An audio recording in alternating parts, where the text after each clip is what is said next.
What's up, everyone? It. We're live. We're live. What'd you say? Oh, pressed it. Okay. It. Then one Here's day a we'll have little- like a smooth start to a YouTube A little video. behind the scenes note. Anytime Okay. Elon presses the button to go live, he tells me. Should I not? I'm trying to pressed do a it. courtessy to you. I guess you don't. You find it like. And then there's a like quirk? this pregnant pause. And then I try and speak at exactly the moment that we're gonna go live. That's your little fun joke. Mm-hmm. Great. But it sounds like you don't like it. No, I don't mind it. You want a and smooth transition I to the live especially stream. like how we start the video. I feel like we've started maybe 5 videos exactly this way. So it's good. It's fun to give people some consistency. Consistency. I mean, look at all the NHL players who struggle with consistency. And look at us. We have to offer it where they don't. I kind of, I don't know if you listened, Brian, I kind of was at a little bit of my wit's end when I recorded Matchup Maximizer yesterday. Uh-oh. Like just being like, the schedule sucks. I have no idea who to recommend. And like now I'm getting like feedback like that was a really good episode. I don't even know what people want. It's like the worse the advice, maybe the better. What was like, your I don't advice? know. I haven't listened yet. What's the TLDR? I don't know. I said maybe grab a goalie. Mm-hmm. There's just no good streaming schedules. I was like, grab good players out of free agency, I guess. You know what? Sometimes it's nice to be able to just do that. Mm-hmm. To not have to game the schedule and to just like look at actually potential upgrades. Mm-hmm. For sure. Mm-hmm. But all right, I'm ready to start the show here because we got a banger. We got a big, mega show. It's always a banger. So let me know when you're ready, pal. Knock down that toast. We'll do this.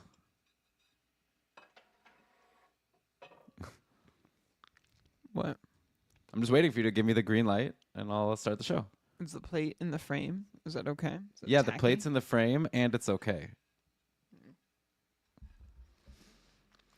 All right. I'm ready. Okay. Do you know I had like this gastro bug. I didn't know that. Oh, you told me you were sick. Yeah, you did give me Yeah. the details.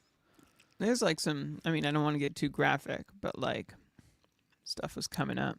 You know, Okay. like my chest muscles felt sore for like 2 days after. Sucks. It was like How- it's like an interesting aftermath. How are you now? Fine. Oh, good. I guess they're stronger. That's how it works, right? Well, yeah, it's kind of like you just did a good workout. You did some I did a good workout. bench press. Mm. Kind of the same result. Yeah. You didn't even have to leave the house. Kind of maybe a benefit. It's like I have a home gym anywhere. And I'll bet you while and I I'll have bet a you gastro bug. And you'd probably lose weight, right? You can't keep food down. What are you So trying to say? actually, I guess I'm just saying it's like it's a pretty good workout / diet all in one, like a gastro bug. You come out of it more muscle, less fat, like for anyone. This is yeah. I'm just- no, for sure. We're not encouraging. Look, I'm just saying any I'm of someone who this, hasn't like, worked out in a collective while. behavior. So I'm just wondering if maybe this is something I need to yeah. First the gambling ads, Mm-hmm. and now eating What have I done? disorders. Okay, Right. okay, that's a little far. Okay, and well, I see what you're saying. Okay, yeah. I'd love to start. Do you I've have been no ready. scruples? Not really. I don't know. I think I do. Okay. I'm not going to win like a couple matchup. I needed a 33 save shutout win for Vemelka in And order to come back. Marner just scored, so it's not going to happen. could it be? Oh, you need. I guess now if I have like I need 3 extra points now, so that's 48 10 more saves. Yeah. Yeah, I guess if he gives me 50 saves in the win, that should do it too. Okay. He only has he has 15 saves so far. Toronto's gonna have 30 more to take go. shots. Could happen. I made so many bad moves this week. It's like now that I'm seeing that Veymouth is playing you today, want and to talk about it on the show? I guess let's start the show. Or I Let's didn't start. want. I want to hear it. No, we'll do it on the show, or we don't even have Okay. to talk about. It. We have so much to talk I'd about. like to hear People about don't the. Okay, I'm gonna ask you when it's my turn to talk. care. No, just as we get to the players I'm gonna that I added, I'm I'll gonna tell you ask that. you, and All you right. can And I'll shove it deflect. off. Yeah. Yeah. Okay. All right. All right. All right. Yeah!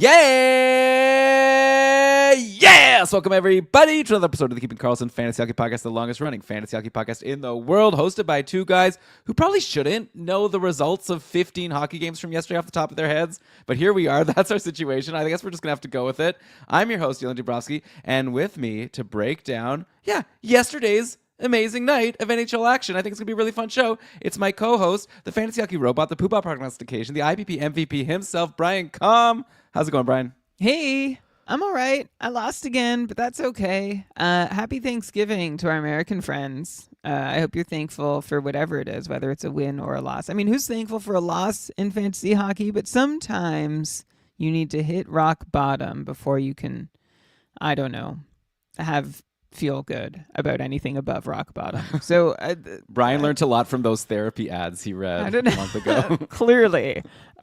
So anyway, happy Thanksgiving, I think is how I started that sentence, and it got real dark real quick. But to our American friends, thank you. And we receive your thanks as well.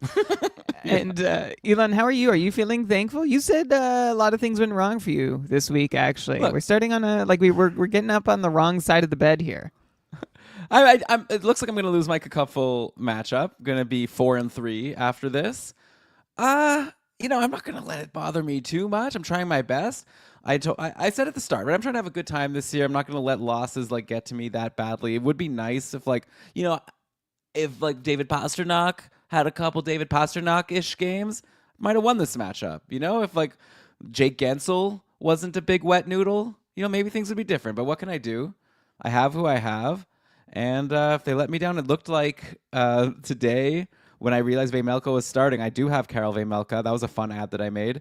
And I realized that if he were to have a 33-save shutout, I could win this thing. Then after one period, it was 1-0 for the Leafs. And it was 1-0 Utah. And Vejmelka had 10 saves. I realized this is actually potentially in the cards, but I see Mitch Marner's just scored. So now I'm going to need a 48 save win, 2-1 win, I guess, or more. So it's probably not going to happen. But we're all happy. I made a couple of really dumb moves this week also. I even still maybe could have won. I added Belinsky's, whatever his name is. I don't even want to learn how to pronounce it because he's not even on the top power play anymore. That was a dumb. I could have added Ekblad. He was there. I added Belinskas, and then anyways, whatever. That sucked. I added Fantilli, and then I was kind of right because Columbus scored 11 goals after I made that ad, and somehow Fantilli had no points on any of them. That annoyed me.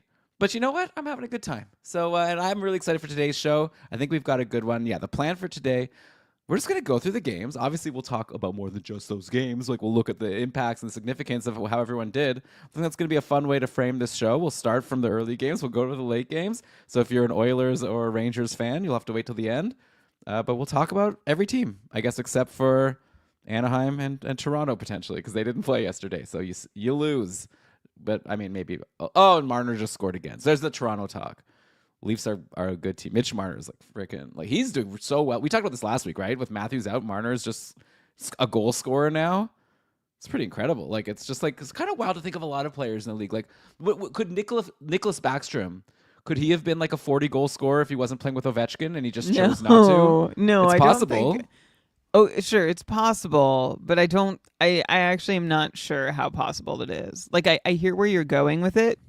It is interesting to see Marner take this kind of star turn opportunity, though. The same way, when we see McKinnon go out, it's is Rantanen gonna step up? And I think he generally does. And we see Draisaitl do well without McDavid, and so I feel like this is.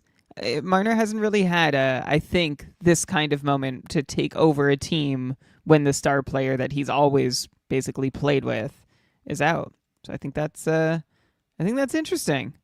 Yeah, it's nice I wonder to see. If maybe Henrik Sedin would have been a 50 goal scorer if he wasn't playing with Daniel his whole Okay, career. but you're talking about Mitch Marner he's always only ever been a 10 goal scorer. He had he's a 35 goal scorer the last few seasons. I know. I always think of him as more of an assist guy, but yeah, you're fair enough. So there's your Leafs talk. Let's get into the rest of the teams in just a sec. Of course, let's mention quickly Keeping Karlsson, proudly presented by Dauber Hockey. I love Frozen Tools. I actually used Frozen Tools pretty extensively to prep this episode because they have like box scores of the games, and then when you go into the box score, they show like the line combos from the game, like all the stuff I kind of needed, who's hot and who's cold from each team. Like as you're looking through the box score, it's kind of like really handy all in one place. Check it out, Frozen Tools, and of course DobberHockey.com for all the articles. And yeah, what else should I mention, Brian? We've got our patrons. Thanks to the patrons, I'll mention right off the top in case people didn't hear me mention it on Matchup Maximizer. A couple quick things.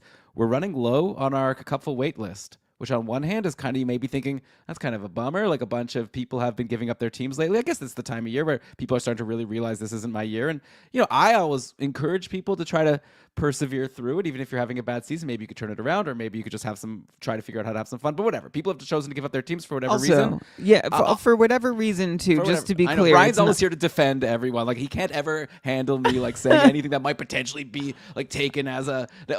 Whatever. Okay, people gave up their teams. All I'm saying is that I think it's a good thing because the Cupful, we're an active league. We really encourage people, like every player, to be an active player who's playing. And if they don't want to, give it their all, it's great that they let us know that they want to give up their team. And then we have a wait list of people. And I think that's a really good opportunity for people who missed the boat to get in the league.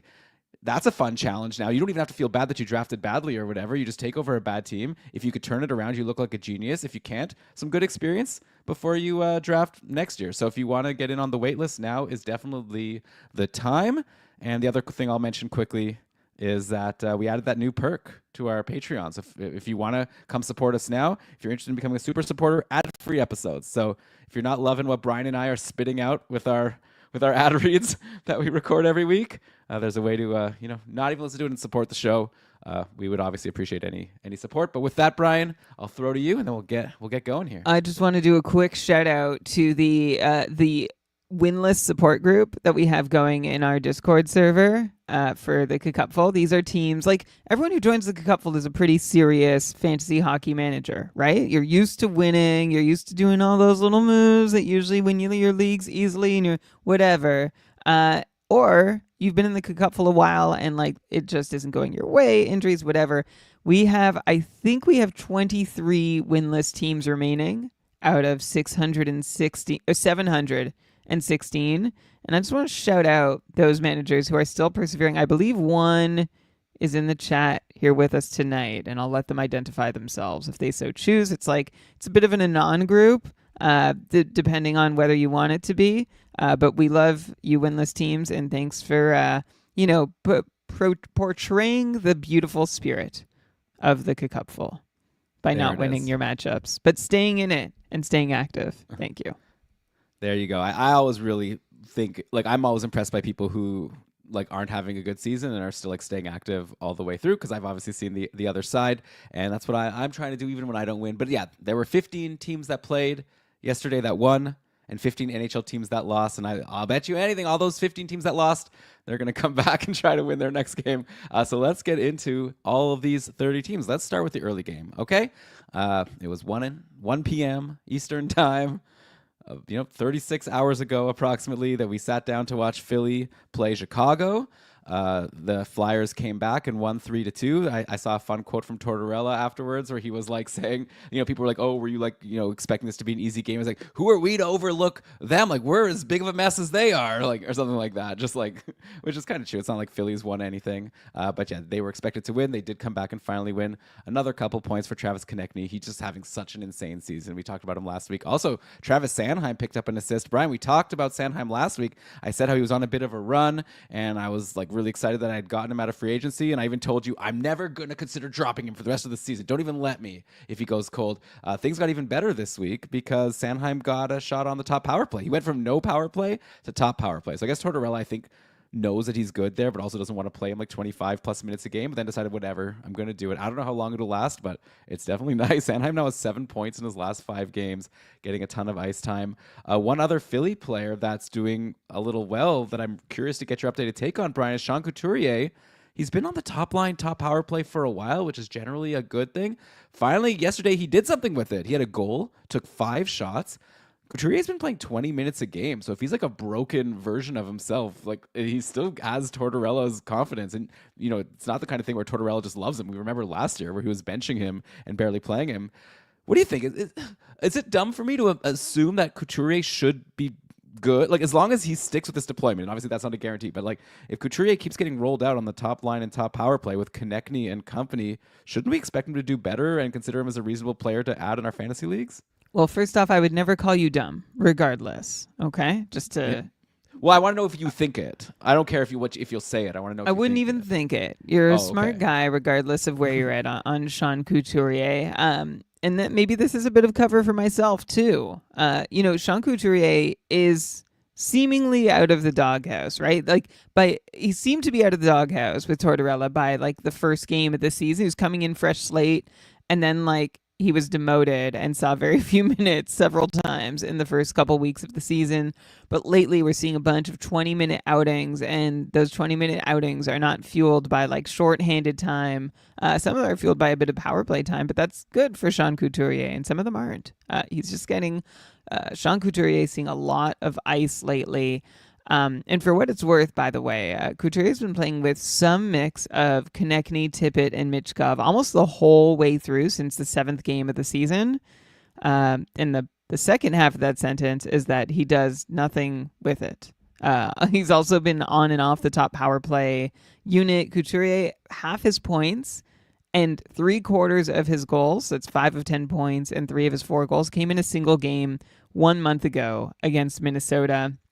I do like that Couturier had 5 shots last game, and he had 2 straight 4-shot games just over a week ago. And I like the minutes, but that's still all there is. So, Elon, like I get that you're asking, isn't it just a matter of time? And it's starting to feel like it should be. I went to see the last time that Couturier pointed in back-to-back games.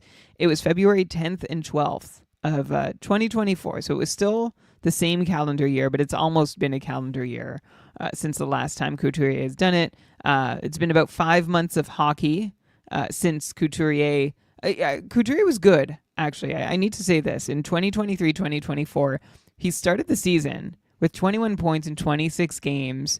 And then he sort of slowed down. He had 29 points in 40 games by about the halfway mark.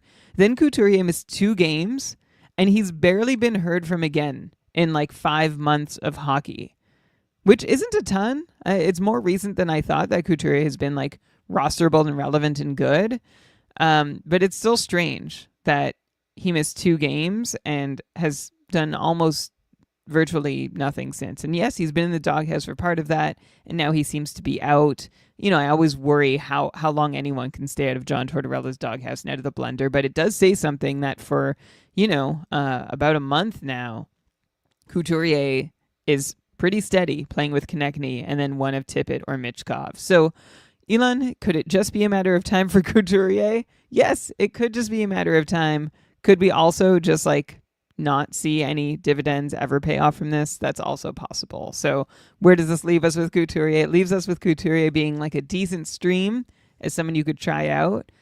For now, I expect to more likely be frustrated by my choice to roster Couturier than rewarded. Yeah, no, I think I'm totally with you.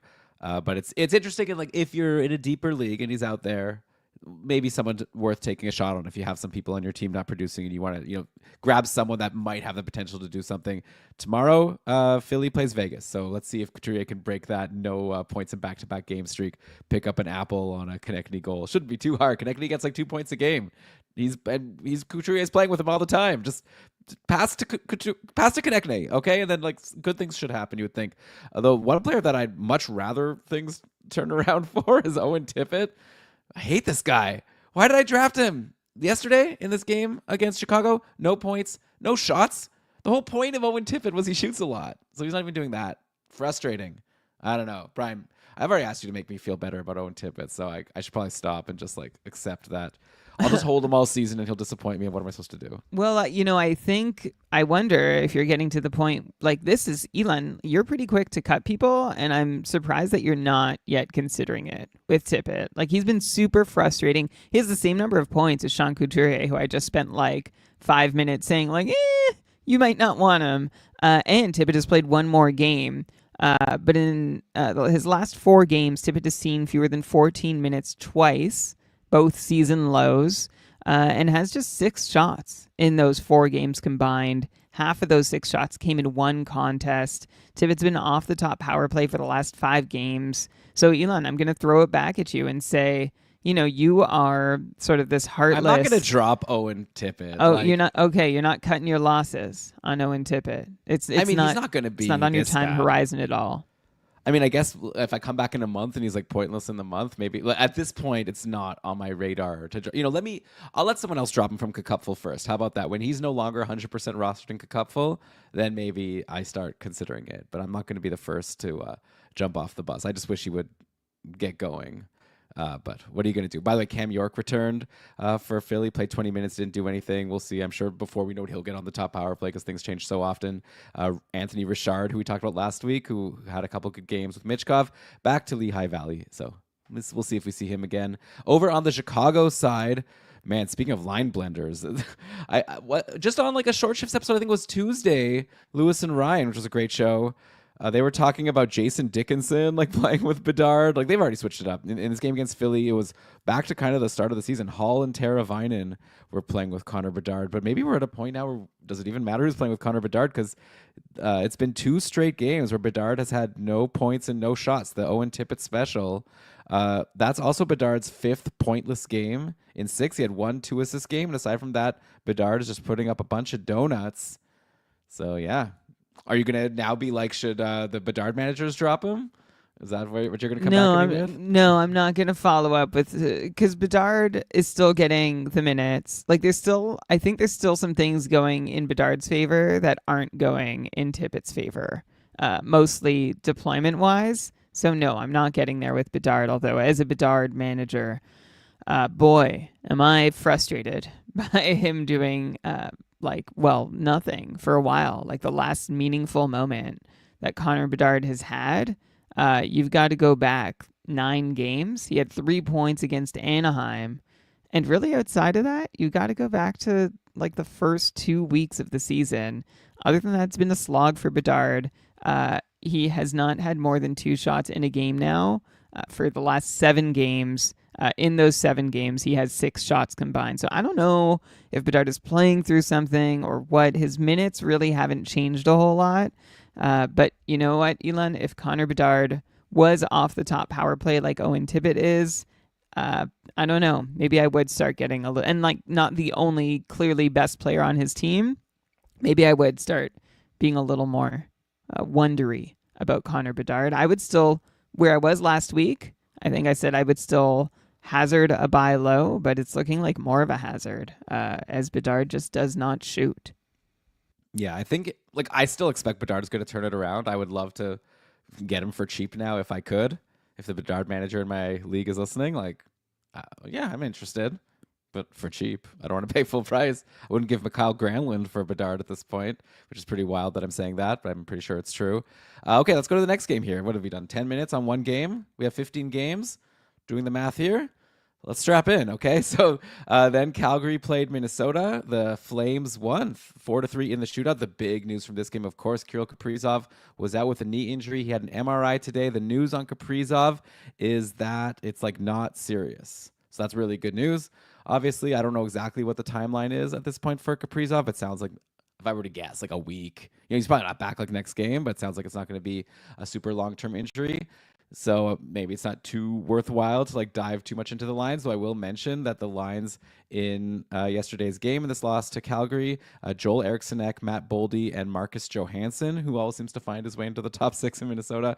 Then the second line was Marco Rossi with Hartman and Marcus Foligno. And the top power play in that game was Ek, Boldy, and then Hartman and Rossi. So obviously you've got your Joel Eriksson, who came back, by the way, so good for him. And Boldy, those are your star players. No point diving into them. Obviously not great to be away from Kaprizov, though.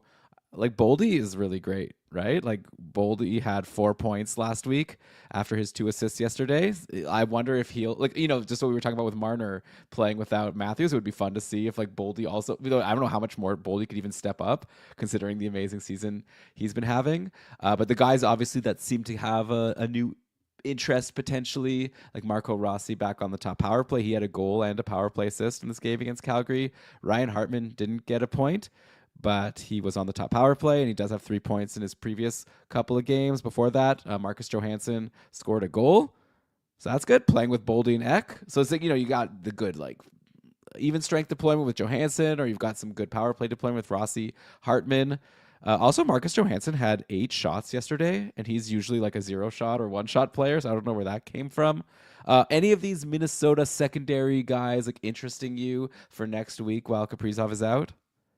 Yeah, well, I want to start with Boldy. Last week we were He saying interests how, me too. Yeah, I do yeah, like Boldy. I mean, he could be a 90-point player, and you took the words right out of my mouth. We were talking about Marner at the top of the show, and now we get to see can Matt Boldy take the team, right? Can he handle it all by himself without Kaprizov? He played 25 and a half minutes on Saturday at Calgary. I'm looking through his other like highest time on ice games. Like he had 22 minutes a couple times, but with 5 minutes of power play time. He didn't have 5 minutes of power play time against Calgary. So I think he's going to be called upon, and I'd like to think he's able to answer. Joel Eriksson-Ek is somebody else we'll keep an eye on to see if he can just keep going, even without Kaprizov in the lineup. Aside from them, I'm going to be honest, no, I'm not terribly interested. Like you mentioned Marcus Johansson's shots. To me, that is interesting. Ryan Hartman's in the mix, Marco Rossi's, and all the guys you mentioned, they're in the mix. But there's not anyone I'm like, this is their opportunity. They're going to step up and do something with it. We've seen, I think, Marcus Johansson in the past step up and be helpful in moments where other guys go away. Elon, do you know the timeline on Zuccarello? Oh, it was like months. I think. I Yeah. think it's a long time. I can go check up GameDayTweets.com right now. But Zuccarello, okay, the latest we have, he had surgery after suffering a lower body injury last night. That was on November 15th. And the coach said he's on injured reserve. He's going to be out 3 to 4 weeks. So, okay, maybe actually just a couple more weeks. So, Yeah, yeah. so this is a team in flux, right? They're missing Kaprizov and Zuccarello, who have been, outside of Boldy and Eck, two of their biggest contributors for the last handful of years. And so we'll see if this is a moment for someone. But my current guess is no one's going to really emerge and be amazing. I could see Johansson being like helpful for a few games at a time. Maybe Marco Rossi can step up and do something a little more consistently. But otherwise, I'm really just into Boldy and Eck still. Okay, well, yeah. So I agree with you for sure. If I was gonna like pick someone, I'm always interested to see like Marco Rossi at least has some pedigree, so I would like to see if he could step up a little bit and take over for these like 2 missing big players. But yeah, I don't know if I'm jumping on any of these Minnesota guys. On the Calgary side, they got a power play goal from each of their even power plays. So Calgary is like split up. Kadri's not on the unit with Uyghur. I have Kadri and Uyghur and Cupful. Thought that would be a nice, fun thing when they score a power play goal. Usually I'll get like potentially a point from both of them. But no, like they're going like 2 even units. I could tell you the players. Huberdeau, Sharon Govich, Zari, Coronado, and Rasmus Anderson, I think, was on one. And then Backlund, Kadri, or no, I think it was Uyghur on that top one. Then Backlund, Kadri, Pospisil, Kuzmenko, and Anderson on the other. So that's like kills fantasy value, right? Everyone's only getting 50% of the power play time.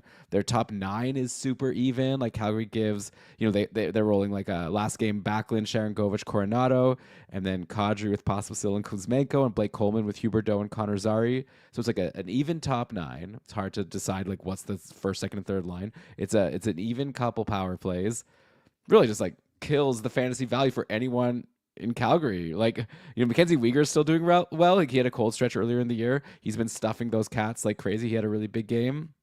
But yeah, aside from that, like, who is even the most appealing forward on Calgary? Like, I honestly, I feel like you can give me like 5 different answers and I wouldn't really be able to argue. Like, I hope it's Kadri still, but he's been so blah. Like, yeah, Kadri now has 3 assists in his last 4 games. I guess I have to take that. I was, hoping for more, hoping for a goal. Gosh forbid I could get a goal from Nazem Kadri, who's supposed to be the star on this team. But yeah, it seems like the whole forward core on Calgary is just so even. So even, like you said, you could name like 4 guys who could qualify as being the next Flame to be most interested in. But for me, the rest of that is, but I still don't know if even as the most interesting Flame that they're interesting at all to me. Nazem Kadri, 43-point pace, just having a bad run of luck, I think, at 5-on-5. He's only shooting, he's shooting 4% at 5-on-5, which at some point I have to wonder, like, since he got to Calgary, he's been shooting 6% roughly. In Colorado before that, he sort of, I'd say 8 to 10% is what I would have expected. So Kadri's never been a high percentage shooter, but Calgary, it's been like a new level of low and bad. Also, his line doesn't look very threatening. Is in the last couple of years, at least Kadri's teammates were shooting well. They were shooting about 9% on average. This season, Kadri's and his line mates are shooting like 3.5%, which is unsustainably low. But the question is, how unsustainably low is that? And mix in this split power play situation. And yeah, at one point I was looking at trading Tavares for Kadri, and I hung on. I'm glad I did. Because Kadri is, like you said, he has 3 assists in his last 4 games. But before that, he was pointless. Looking at all the Flames in the last 2 weeks, you've got Uyghur with 6 assists in 7 games. And then you've got Matt Coronado is the only other player who's got more than a half point per game with 2 goals, 2 assists for 4 points in 7 games. No one. Some guys are taking shots. Like you've got a handful actually. You've got Sharangovich, Backlund, Uyghur, Kadri, and Coronado, who are each taking like 3 shots per night, which is nice. So it seems like there should be some more relevance here than what we've seen lately. So I wouldn't give up on all the Flames yet, but right now they are in the fantasy doldrums for sure. Yeah. Like, look, if Kadri gets dropped in your league, like again, like I'm glad you didn't ask me. I'm not planning on dropping Kadri. I'll bet you he's going to get dropped in a lot of leagues and has. I would jump on him just because, like, you wouldn't expect, especially from what you're saying, Brian, that you'd think like some of these shots should start going in. I don't know if Kadri's going to be the one benefiting since, like I said, it's like 3 even lines. It's not as if it's like the Kadri line's the one generating the offense. But then, yeah, it could be anyone. Right, it could be Coronado, who's their top guy, Sharangovich, Backlund, Hubert. Oh, yeah, Jonathan Huberdeau's there. Remember him? So who knows what's going on with Calgary. I will mention one more thing about the Flames. So it was Dan Vladar in net for this win against Minnesota. But before that, Dustin Wolf played like a few games in a row, and Wolf is riding a 4-game win streak of all absolute gems. You look at these last 4 Wolf games, just beautiful. Like 1 or like 0 or 2 goals against. We're up to now 8 wins in 11 games for Dustin Wolf, a .926 save percentage. This is like, I think, a really good example for us to remember moving forward. And I guess there's been counterexamples, of course. I'm thinking of Devin Levi, but like, a goalie that like Wolf last year kind of struggled with his first taste of NHL action. I think going into the year, we were like, yeah, I don't know, like what to expect from this guy, but like he's such a high pedigree player. I'm going to take a lesson, like if a guy that's like 22, whatever, 23 years old struggles with his first taste of NHL action, I'll think like, well, Dustin Wolf struggled and now he's looking like an amazing stud. Or maybe you'll come back, Brian, and be like, actually, now's the time to sell high on Dustin Wolf. He's nothing special, but like seems to me like he's been amazing in the AHL like forever, and now he's coming to the NHL, and right now he's looking like he's stolen the job. He's the starting goalie, and he's looking like potentially a huge potential fantasy asset. Is he still eligible for the Calder? Probably not. I guess he played a few games last year, but he's looking really good. So kudos to Dustin Wolf. Off the top of my head, I'm going to guess that he is eligible for the Calder. You have to play, I think, 25 games to not be eligible. Remember when Nedeljkovic was eligible for the... Was it Nedeljkovic? He was eligible for the Calder. Oh, yeah, after he was nominated for the Calder? Or like the Vez... Yeah, I don't know. He was not... So I think Wolf, unless I have the games count wrong here. Oh, yeah. He only played 18 games going into this year. Yeah. So I think he's in the clear. Yeah, what's to say about Dustin Wolf? I mean, listen, it's amazing that he's been... Like, the Flames have won 4 straight, despite scoring just 11 goals in those 4 straight. And they've won 5 out of... Like, I could go back further and be like, it's amazing the Flames are winning as often as they are, given the fact that they regularly fail to score more than 3 goals or even 3 goals. But the Calgary Flames, I believe it or not, Elon, at 5-on-5, lead the NHL in 5-on-5 save percentage, which is not, like with this tandem of Wolf and Vladar, is not something that I expected to be saying. We got to give at least a little credit to their defense, who like are mid-pack. Like they're not doing anything incredible, but they're holding down the fort with, I think, limited-ish resources. And I think maybe the coaching staff deserves some credit here for making the best of the situation in Calgary. Of course, offense would help too. But I will say for every Dustin Wolf, there is a Devin Levi, right? Who has like a nice little run and is like, oh, wow, like should we have not given up on? And then he doesn't really. He's not there yet. So I get what you're saying. I just Uh-huh. wonder if it's like when you say like for every Dustin Wolf, there's a Levi. Like these are not like the kinds of guys that come around too often. Right? We're talking like top 5 in the world prospect goalies. sure, yeah, So but you were like, should we remember that yeah, like let's say when a next high year, pedigree? yeah. Yeah, well, it's like with Gustafsson too last year, right? Well, he Like, was never like such a high pedigree guy, but yeah, like he was. He was pretty. I Not mean, as not like this level. Not like I'm no. looking at the athletic articles of like who are the top 5 prospect goalies in the world. But like, oh, but here's an example actually on Gustafsson's team, right? It's like Askarov and oh no, edit point. What's the guy's name on Minnesota? Gustafsson's team.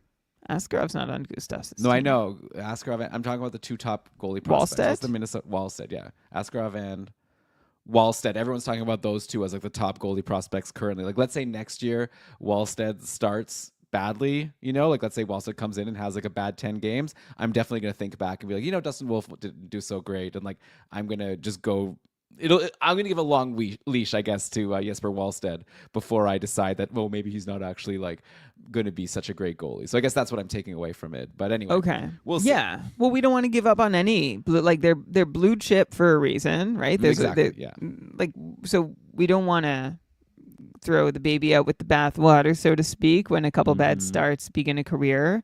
I mean, I didn't know that Dustin Wolf was ready heading into this year. I'm not going to pretend I did. And by the way, Dustin Wolf, not always a blue chip goalie, 7th round pick in 2019. And I know he's come on since then, but he's picked 214th overall, like barely even drafted. He's 23 years old now and has found some success like in the AHL as a pro that has helped his stock rise. So I wouldn't say that this is the traditional path of a blue chip goalie either. In any case, I don't know that we're going to get any big takeaways on what to do about goalies who are still largely mysterious and hard to predict for us. But it is worth at least recognizing the good work that Dustin Wolf is doing in the Calgary crease. Where was Mika Kiprasov drafted? Wasn't he also like a guy that just kind of came out of nowhere? Yeah, he was like the 3rd string goalie in San Jose, I'm pretty sure, before being traded to Calgary. Overall. Yeah. 116th overall. Wow. Look at Calgary. They know how to draft those goalies. I guess once every couple decades. Get a real gem. But okay, so we're 2 games in out of 15. Let's go to LA and Seattle here. So LA beat Seattle 2-1. David Riddick, another goalie that's surprising us a little bit here, stopped 19 of 20 for the win. That's 5 straight quality starts for David Riddick. With Kemper injured, like he's getting a lot of the games, like pretty much getting all the games. Like LA called up Copley recently. I guess they've been flipping, who's going to be the backup, but then just giving Riddick all the games.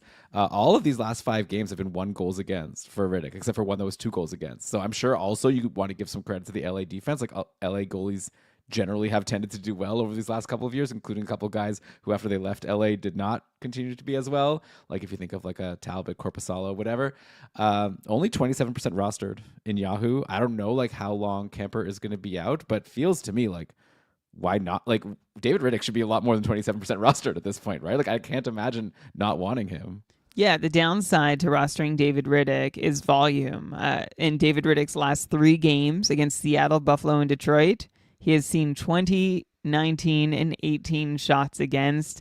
He's only let in 1 goal in each of those, but there's not a whole lot of volume there. So if saves is a category, I mean, you're just going to have to calculate the trade-off there for wins and hopefully save percentage. But again, it's kind of like that situation we always talk about in Carolina, where if Riddick were to give up a second goal on 18 shots, that's going to make a significant dent in the save percentage that he would have had if he had just given up 1. And this is a trend, by the way. Like most starts that Riddick has had, the Kings have given up 25, like fewer than 25 shots on goal, and rarely or never more than 27. But I wonder if goalies like that. If I were a goalie, I think I'd want to be busier. When I was a street hockey goalie, I wanted to be busier. Well, that's just because you've got the pads on. You made plans for the day. You don't want to just be standing there. But I don't know if it's the same thing. But yeah, also in LA, Kopitar and Kempe just continue to carry the offense for this team. Like LA is not scoring a lot of goals, but when they score, it's Kopitar and Kempe getting the points on short shifts. This last episode with Jeremy and Shams. They talked about a bunch of other LA players who are struggling. LaFerriere has completely fallen off. Brant Clark, they both continued to be cold this past week. Nice to see Quentin Byfield get on the board. He scored a power play goal from that top power play spot. LA still running the 5 forward power play. We'll see how long that lasts. Yeah, so I'd hold Byfield. I like Byfield. Like also, he's like a high pedigree guy. He's your Dustin Wolfer, even when he's struggling. I feel like I want to hold a little longer, especially now that he's getting this top power play run. LaFerriere, on short shifts, they said you could move on from him. I think after this last game, you got to agree, right? No points, obviously, in this 2-1 win, but also only 12 minutes and 48 seconds of time on ice. Unless you're in a super deep league. Like, obviously, we've seen that LaFerriere has the capacity to score some goals, but I wouldn't be holding him. I would want Kadri or Tippett over LaFerriere at this point. Agree. I would drop my LaFerriere for Kadri or Tippett. Absolutely. I wish, by the way, that we'd come to this conclusion before the 2-game week. I think we talked about LaFerriere as being like, oh, yeah, he's still shooting. And now he's not even really shooting. LaFerriere is still hitting, but he's had 0 or 1 shots on goal in 3 of his last 4 games. And he's still benefiting from a 20% shooting percentage. That's going to be too high. Elon, you mentioned he played fewer than 13 minutes on Saturday. LaFerriere is still on the top power play, but at this point, I don't think that's enough. Like, there's still some pieces here to like about LaFerriere, but I think he's pretty decisively in streamer territory at this point. I will just say, keep in mind, LaFerriere just turned 23 years old. This is his 2nd full season in the league, so there's potentially still more to come, but short term, I think you can move on while we wait to see when that more to come is to come. Yeah, and I'll be interested to see. I doubt that Brant Clark stays off the top power play like for too much longer. So I'm going to assume he gets back on, and I'm interested to see who he bumps. Is it LaFerriere who comes off, or is it Byfield who comes off again? Or maybe Brant Clark just stays off the top power play. That's the kind of guy where, like, even though he's cold, I don't want to drop Brant Clark because he could get back on that top power play any minute. It wouldn't be surprising. So a tough hold, but I would recommend hanging on to Brant Clark until, like, there's, like, the coach says, like, we're doing 5-forward power play, like, forever. We love it. Okay, on the Seattle side, Joey Decord also doing so well lately. This was his first loss in 6 starts over Seattle's last 7 games. With Decord getting a lot of games. For some of that, Grubauer was injured, but still, yeah, like, it's not Decord's fault that Seattle couldn't score against David Riddick. Brian, let's do a quick ranking here. We've talked about 3 goalies who might be available in some shallower league free agencies. Who would you grab first out of Decord, Riddick, and Dustin Wolf if they're all out there? I think, you know what? I'm curious to know who you think I'm going to say. I think I'd go Riddick first, just because, like, seems like his goaltending partner is injured, right? So that helps. He's on the best team of the 3, so I'm still gonna go with Riddick first. Those are my, I think, pretty good reasons. But I could give thought to Joey Decord as the second, as being the top guy. I think he's pretty decisively second, and this is not to put Wolf down too much. Wolf has been fantastic, but Decord has been really good, and this isn't new. In his last 5 games, Decord holds a 4-1 record and a .945 save percentage. Mind you, not against, like, prime opposition, against Columbus, Chicago, though Columbus sometimes they go nuts, but Columbus, Chicago, the Islanders, Nashville, who should be good but aren't, and LA also hasn't been, like, super high octane. But this is, I don't know why I'm even putting down Decord here. In his first 9 starts, Decord was also a .912 save percentage against some tough and top competition. So Decord has looked great. This season on the whole, he's outperforming his expected Fenwick save percentage by 17 save points. And that's not new. Last year, Decord was outperforming his expected number by 11 save points at 5-on-5. And those are both, like, big, like, clearly big and good numbers. Grubauer was injured, so we saw Decord starting a little bit more, but now Decord has started 6 of the Kraken's last 7 games, with Grubauer on the bench backing up for 4 of those 6. And I'm wondering if maybe we have a starter here. So Decord might be somebody versus Riddick who is going to get you more starts from now on, like, from the moment Kemper's healthy again through to the rest of the season. And even if you start now, he might get you more starts through the rest of the season versus Riddick. And he's looked good. So I gave my reasons for Riddick. I think they still hold, but I just wanted to take a moment to recognize that Joey Decord is offering some pretty good goaltending. Yeah, for sure. Honestly, I think it's like a coin flip between the three. Like, I think I can make a lot of arguments for Dustin Wolf right now as well, with how he's been playing. I think he's like the best goalie, or at least like has the makings of being the best goalie. Like, 5 years from now, it'll be fun to think back and be like, wow, we were like ranking Dustin Wolf below Riddick and Decord. But like, yeah, I think that I can't disagree with you. I think Decord would probably be the guy I'd go with if I had to pick one of the three, just because, like you said, once Kemper comes back, I could see like just it being going back to 50-50. Well, I feel like stop giving Grubauer games, or it doesn't make sense. If you want to win games, you got to play Decord and not Grubauer. Clearly, I'll also mention for Seattle, Yanni Gourde had an assist. That was his fourth point in 4 games. It's a hot streak. We don't need to dive in, unless you're going to surprise me here. I'm It's a assuming we're not Seattle hot recommending. streak. Yeah. That's Okay. like that should be like a new term. It's a Right. Seattle So hot Seattle streak, hot streak, which means so we that don't know means, why like, it started, and we trust that it will end, but we don't know Yeah. exactly when. Also, Jared McCann now pointless in 3 games. He was 3 games above point per game, so now he's point per game. Is this like an opportunity to buy low while he's on this cold streak, or do you think this is the kind of thing where like overall Jared McCann still has like career numbers? Like, is it time to try to sell? Well, it's kind of a weird question. Like, is this a buy low or is this like a sell high? I feel like you can't really do both. But in this case, I wonder if you maybe can, depending on how you buy or how you pitch it.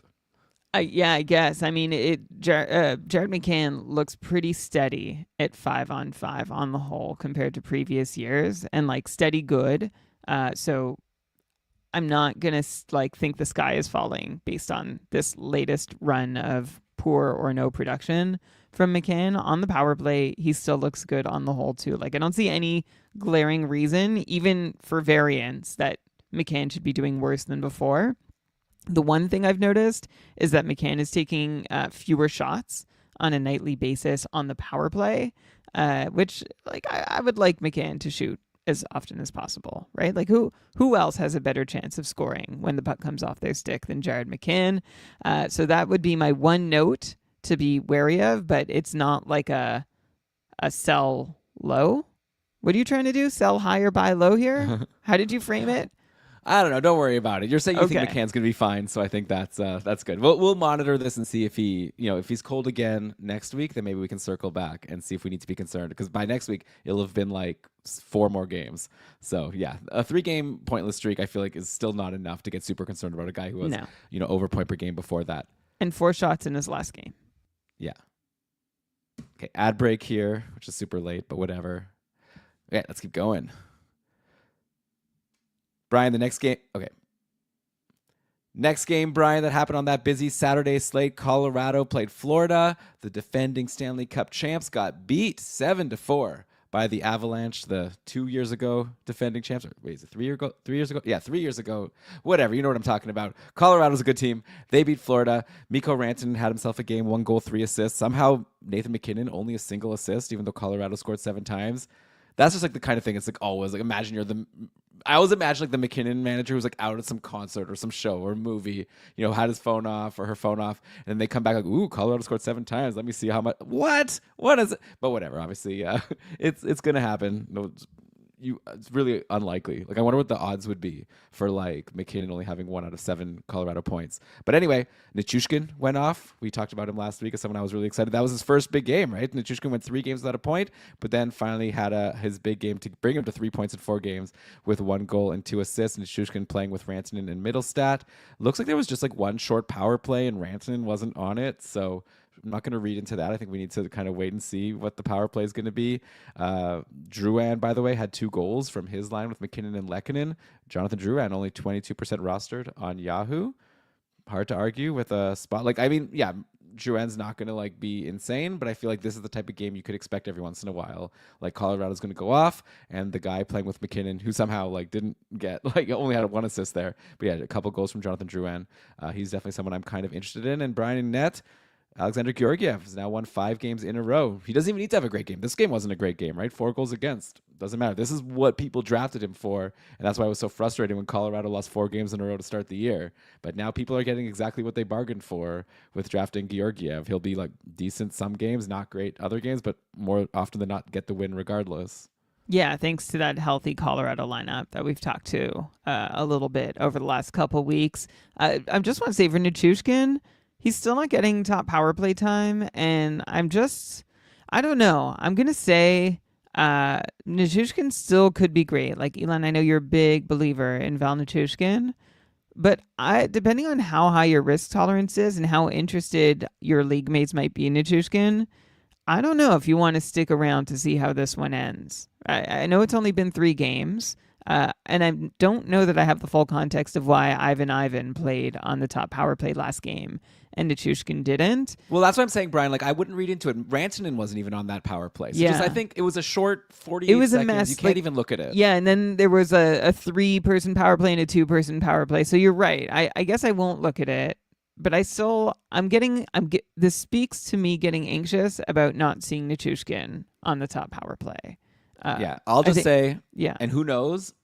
I think it would be like I really feel good about Nichushkin. I feel like this exact same thing happened last year. I guess I'll just say, like, he started slow, he wasn't on the top power play, and then by the end he got there, and it was like scorching all the way through.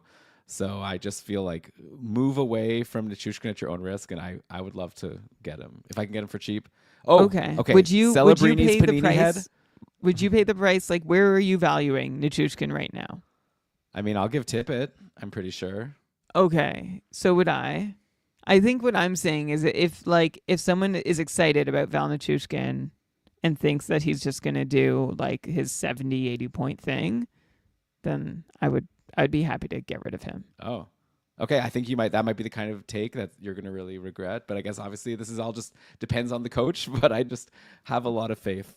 Well, but it's basically I'm framing. I thought you were going to be all over me because I'm framing it as like a no lose move, right? Because like best case he's a 70, 80 point player. And so if you can sell him at full value, I'm saying do it. I would, you know what? I'd shave off like 5 points, maybe 10 from his projected value to get a return that I just feel more confident in.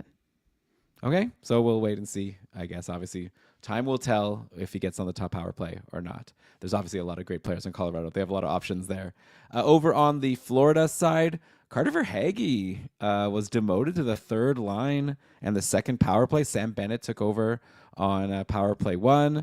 And yeah, the lines themselves. So it was Barkov, Reinhardt, Rodriguez, and then Kachuk with Bennett and Luosterainen. So that left Lundell, Verhaeghe, and Samoskevich. Obviously, like on Florida, being on the third line isn't as bad as some other teams. Like you're playing with Anton Lundell, who I think we all kind of believe is a top 6 caliber center that just, it's on a very deep team. And I'm really excited to see what Lundell's going to do next year if Sam Bennett leaves for free agency.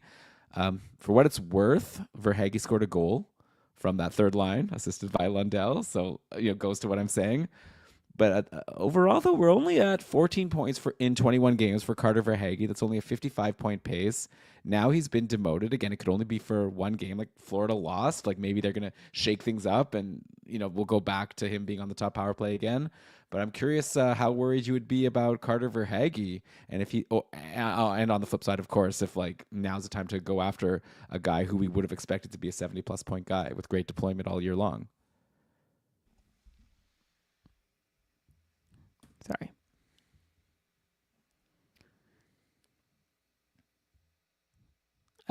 Sorry. I got. Okay.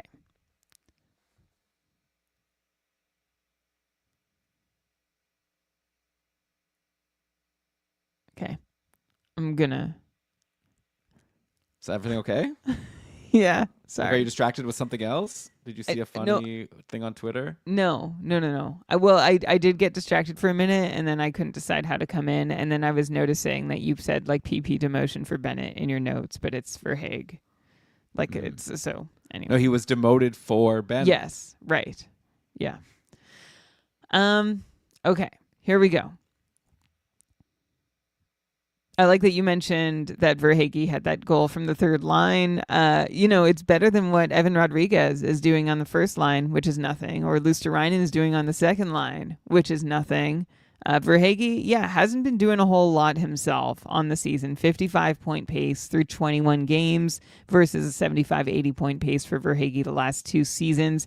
And now, as you mentioned, Elon, third line, second power play unit. Not where we want to see Verhaeghe, who we invested some pretty substantial draft capital in. A couple eye-catching numbers from Verhaeghe's underlying stats. The first is he is shooting just 7% at 5-on-5 versus his usual 12 and 13%. He's also shooting just 7% on the power play versus his usual 14%. And in both scenarios, everything underlying for Verhaeghe looks as good or better as it has in the past. So I think that these are like there's some unfortunate variance and bad shooting percentage for Verhaeghe that should regress and even out. The one thing that really caught my eye for Verhaeghe is a minus 16. He's been double digits into the positives every year since he's arrived in Florida. But this year Verhaeghe a minus 16. But I looked a little deeper into that, and it's not him. All right. There's 4 Panthers forwards who are plus players this year: Alex Barkov, Sam Reinhart, Tomas Nosek, and AJ Greer. They're the only plus forwards. And, I don't put a lot of stock in plus minus usually, but I'm trying to figure out why Verhaeghe's on the third line and how long this is going to last. And I was like, well, is it because he's playing poorly defensively? Has he become irresponsible? The answer is no. His goalies have become irresponsible. While Verhaeghe is on the ice, goalies have stopped at 5-on-5, have put up a save percentage of just 852. It's terrible. That's brutal. That's unacceptable. Yeah, because Verhaeghe had a bad giveaway that led to a high danger shot, clearly. I know. Well, so that's not it, though. That would be a legitimate explanation if true, but that's not what I'm seeing in the numbers, that there's any significantly worse protection. In fact, Verhaeghe's line is doing better defensively than they ever have before. So listen, I also don't sense that Verhaeghe's getting punished because he's a minus player. I don't know what's going on. I'm not worried about Verhaeghe's own play, but I am worried a little bit about this demotion. I don't know if he's catching strays for bad goaltending, but I do still like everything else I see about Verhaeghe, and I think he's worth taking a shot on buying low. And now you're going to ask me what I do Nichushkin for Verhaeghe. Yeah, I'm going to give you a solid maybe on that. I'll take Nichushkin. I would consider that. You would definitely take Nichushkin. I think I would still lean Nichushkin because it's not like Verhaeghe's in a good place either. Like my concern with Nichushkin, he's not on the top power play. Yeah, neither is Verhaeghe. Yeah. So that's not exactly the move I'm looking to make. But I'm gonna stay optimistic on Verhaeghe. Similar, honestly, Hold the similarly to faith. Nichushkin. Yeah. For Haggy managers, it's going to be maybe okay for whatever that's worth. But those goalies that you're talking about that are bringing down that plus minus, it's one goalie. It's Sergei Bobrovsky. He's doing really badly lately. He had 6 goals against in this game, 4 goals against Winnipeg in the previous game.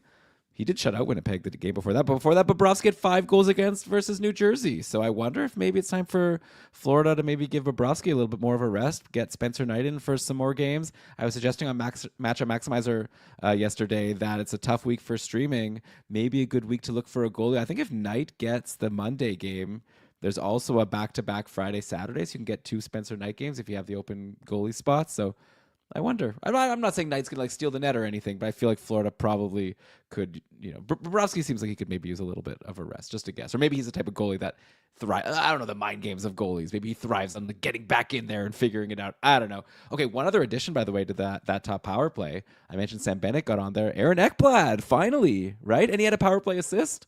That was Ekblad's 3rd point in his last 4 games. This is what we were craving for. It's like this is what people assumed would happen. It would be incredible for Ekblad 5 years ago when that guy who was the guy that had the Iron Man streak and was on the top power play in Florida for Keith a million Yandel. Years? Yeah, Yandel. It was as soon as Yandel's gone, Ekblad's finally going to get there and then he'll be a real star. Well, finally they gave him a shot. Looks like he did okay. I can't believe I added Belinsky's over Ekblad in my division earlier this week. I wish I could have that do-over and have Ekblad on my team right now. Ekblad has been taken since. Who knows if it'll last, but I'd be interested in a top power play Aaron Ekblad. I don't know if he's going to be a superstar like we thought he would be, but maybe he can get himself up to 45-point pace, 50-point pace. I don't know. If he holds it, which is a big if. Yeah, huge if. I don't know if Ekblad being on the top power play was either inevitable or extremely improbable. I can't make up my mind. So sure, he's there, and I don't think I'm no clearer between those 2 polls for whether Ekblad is going to be on the power play in the next contest. So hey, I want the Florida Panthers top power play defenseman. For now, that's Ekblad. So I would just go get him and then wait it out. and see what happens. But I would I would Elon, would you pause the pod for Aaron Ekblad? I don't think I would. I'm not going to deploy a pause the pod just because it's nebulous and whether or not he'll hold it. And like when you say like I want a Florida top power play defenseman, like that hasn't even been true. Like I got Belinsky's out of free agency and he had been the top power play quarterback True. for like 2 weeks. But Well, because Ekblad they haven't also plays tried a lot. anyone there who's had success before, and Ekblad has. Yeah, and also Ekblad plays like 20 minutes a game. You know, like he's actually like a top pairing also defenseman. Like it's nice to get the top power play guy who like a Sanheim, you know? He plays a lot and now top power play. It's like lots of opportunities for points as opposed to, you know, other guys like Boqvist and Belinsky's who were like third pairing and were only used on the power play. So it's interesting. I don't know if I pause the pod, but if he holds it, like I definitely would consider it, right? If you need a defenseman, like go get Aaron Ekblad and see what happens. Like I said, 3 points his last 4 games. Let's see if he can keep it up. Like All right, Brian. I have Justin Falk in one league. I Yeah, would swap him swap out that. for Aaron Ekblad. Yeah. I agree. Let's move to the 5th game out of 15 from last Okay. night. Well, just real quick. Okay, really quick. Matthew in the chat is recalling the Yandel versus Ekman Larson power play debate for Phoenix as an era of fantasy hockey, which I enjoy going back to that. Thank you for the nostalgia. And also, we were talking about goalies. Bobrovsky struggles city for sure. Also, he's been good on the penalty kill. Like this is all bad at 5-on-5 and like monumentally bad. The thing is that Spencer Knight doesn't seem to be any better at this point. So I think it's worth bringing up, Elon, just to see if starts are up for grabs. And if they're up for grabs, then whoever plays well next is going to get maybe more starts. I think that's what we're watching for. Not like Knight has been playing really well, and it's just a matter of time before he sees a greater share. Dumorb is saying not to swap Falk for Ekblad for what it's worth. Well, so the reason I still have Falk is because I've been talking myself in, like Robert Thomas is back. I can talk myself into keeping Justin Falk all day, as much as it pains me to do. The shots are crazy good. So yes, I can see the reason to not swap him for Ekblad, but I don't think anyone's going to run and add Justin Falk either. For context, Falk is pointless in 14 straight games now. Yeah. So I don't think you could really blame anyone for dropping him. But yeah, obviously the past doesn't always predict the future. Like maybe Falk is just about to go off. Robert Thomas being back is definitely a good thing. All right. Game 5 was Columbus versus Carolina, and Columbus won 5-4 in the shootout. The big news from the game was on the Carolina side. Kochekov is hurt. I don't think we have an update yet, but it sounds like it's not good. That's the kind of the vibe I'm getting from Walt Ruff today. Brindamore did not have an update on Peter Kochekov post-game, but he said, we already have one goalie down. This is not ideal. That's for sure. I don't know where we are at with Kochekov's injury. It didn't look great. Yikes. And we know that Frederick Anderson, that one's not great. That's going to be like a couple months. So Spencer Martin season, they called up Yaniv Peretz. Like, I really get the impression that Yaniv Peretz is not a guy they want to play a lot of NHL games. I think this might be like a Riddick situation where like it doesn't really matter who the backup is. So I don't know, like I feel like it's hard for me. I can't even get the words out, Brian. I feel like people need to rush to get Spencer Martin because they're going to get potentially like all of the next month of Carolina games.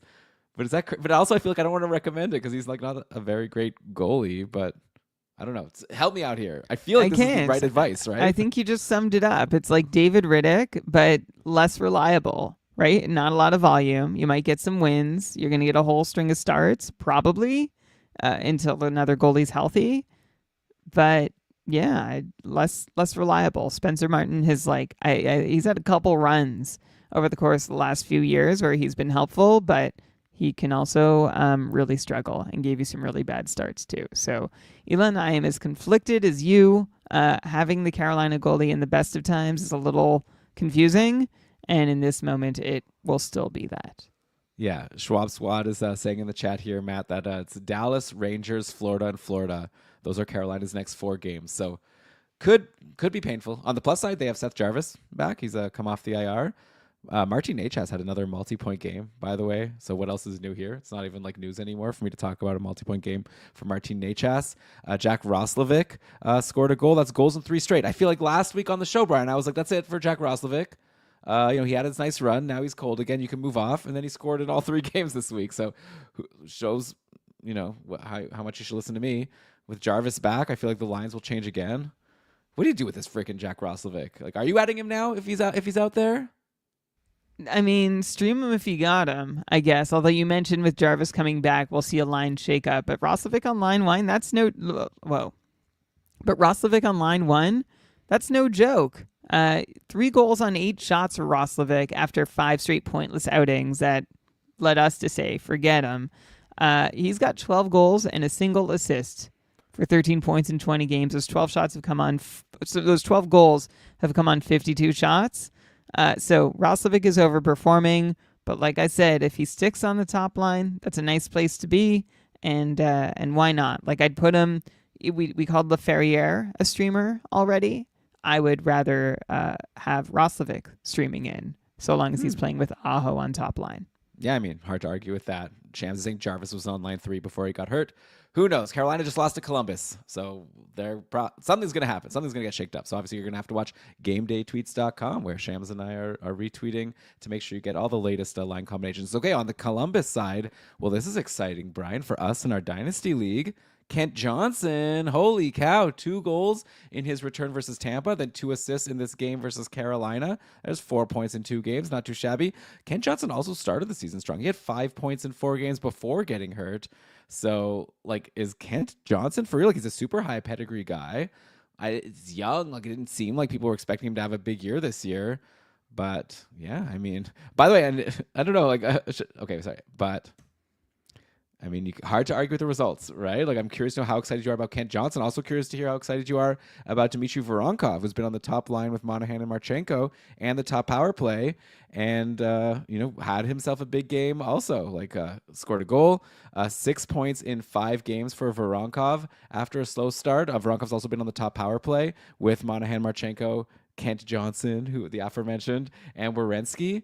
I feel like this whole top power play are pretty interesting players. Like I'm not really going to bring up like a Monahan and Marchenko just because at this point they're both got 20 points in 20 games.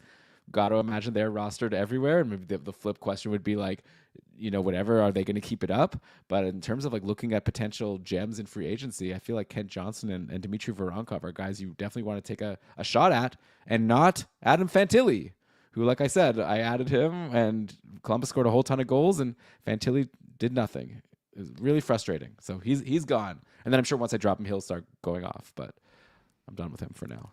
Yeah, as you should be. Adam Fantilli is an easy drop, less ice time, and worse power play deployment than any of the guys in Columbus that we've talked about as being fantasy relevant so far this year. I'm not going to rule out Fantilli finding his form midseason, but for now, the freshly turned 20-year-old is not. It doesn't seem imminent. All right, so I wouldn't hold on hoping for the next game to be when Fantilli finally breaks out. Kent Johnson, I mean, you talked about your mistakes at the top of the show. This was mine. This essentially swung my matchup this week. I had an extra move left Sunday night, and I was like, should I add Kent Johnson? It looks like he's coming back. I'll just stash him on my IR. But, like, I didn't know what I was going to do with the next move anyway, and I added Evgeny Dadonov, who promptly got bumped to the bottom line because I can't even remember. Like, someone came back from injury or the lines got shuffled. Something happened in Dallas. I already forget. I've wiped it from my memory. So yeah, then Kent Johnson, my opponent picks up Kent Johnson. He scores 2 goals on 2 shots in his return. And I'm like, shucks. Kent Johnson, 22 years old, 5th overall pick a couple years back. He might be for real. I think he's good. The question has just been, I mean, you mentioned Marchenko and Monahan. Is anyone in Columbus for real? Kent Johnson doesn't shoot a lot, and I just don't know how much production he can keep up. The Blue Jackets have 17 goals in their last 3 games, and the last time we talked about them, like the way we're talking about them now, was when they were also scoring like 17 goals every 3 games, and we said it would get quieter for Columbus goal scoring wise. It did, and now so at least they're capable of like these big wild swings of goal scoring, but I don't know that they're going to come frequently and last long enough to really sustain value from these guys all year long. But hey, while it's coming, you might as well go for it. Kent Johnson. Also, my other regret, and to cover off the other team that we aren't talking about on the show, I added Ryan Strome instead of Alex Killorn, which I hated myself for wanting to add either of them, and I picked the wrong guy. My opponent added Trevor Zegras, who also was pretty decent in his 3 games. And I These sat and did duds. nothing. When will the Ducks be good? Like, when will it be like we're not like just picking from like a steaming pile for the random off night games? Yeah, the Ducks have a good schedule coming up, like 4 games next week. I guess a lot of teams do though. But then the following week, the Ducks have like 2 off day games. So I don't know, like maybe you go for an Alex Killorn now. Well, I'm not gonna. Okay, but we can't talk about the Ducks. We don't have time for that. I still have another Columbus player I need to bring up to you, Brian. Who's Dante Fabro? He's a name I've heard. He was a prospect from Nashville. He scored yesterday. That brings Fabro to 4 points in 6 games with Columbus after getting claimed from Nashville. He's a defenseman. I don't know if I mentioned that. Defenseman Dante Fabro, 4 points in his last 6 games. Did Nashville blow it again? Like, we all made fun of them for giving up on Tolvanen. Kiefer Sherwood is another guy they let go. Now he's like doing so well in Vancouver. Is Dante Fabro number 3? The third good player that Nashville's given up for nothing? Define good. Right? Like, you tell me. For fantasy purposes, I'm not sure. For regular purposes, maybe. I mean, Nashville had clearly soured on Fabro the last couple seasons. When he came into the league as a 21-year-old, he played his first 3 seasons as like a second pairing, occasionally top pairing player, about 19 minutes a night for 3 years to begin a career, which is a big deal, right? Rookies don't usually start at 19 minutes a night, and Nashville was not like a nothing team. Now, fast forward a couple years later, Fabro's been seeing 17 minutes a night in Nashville. He's 26 years old, former 17th overall pick in the first round.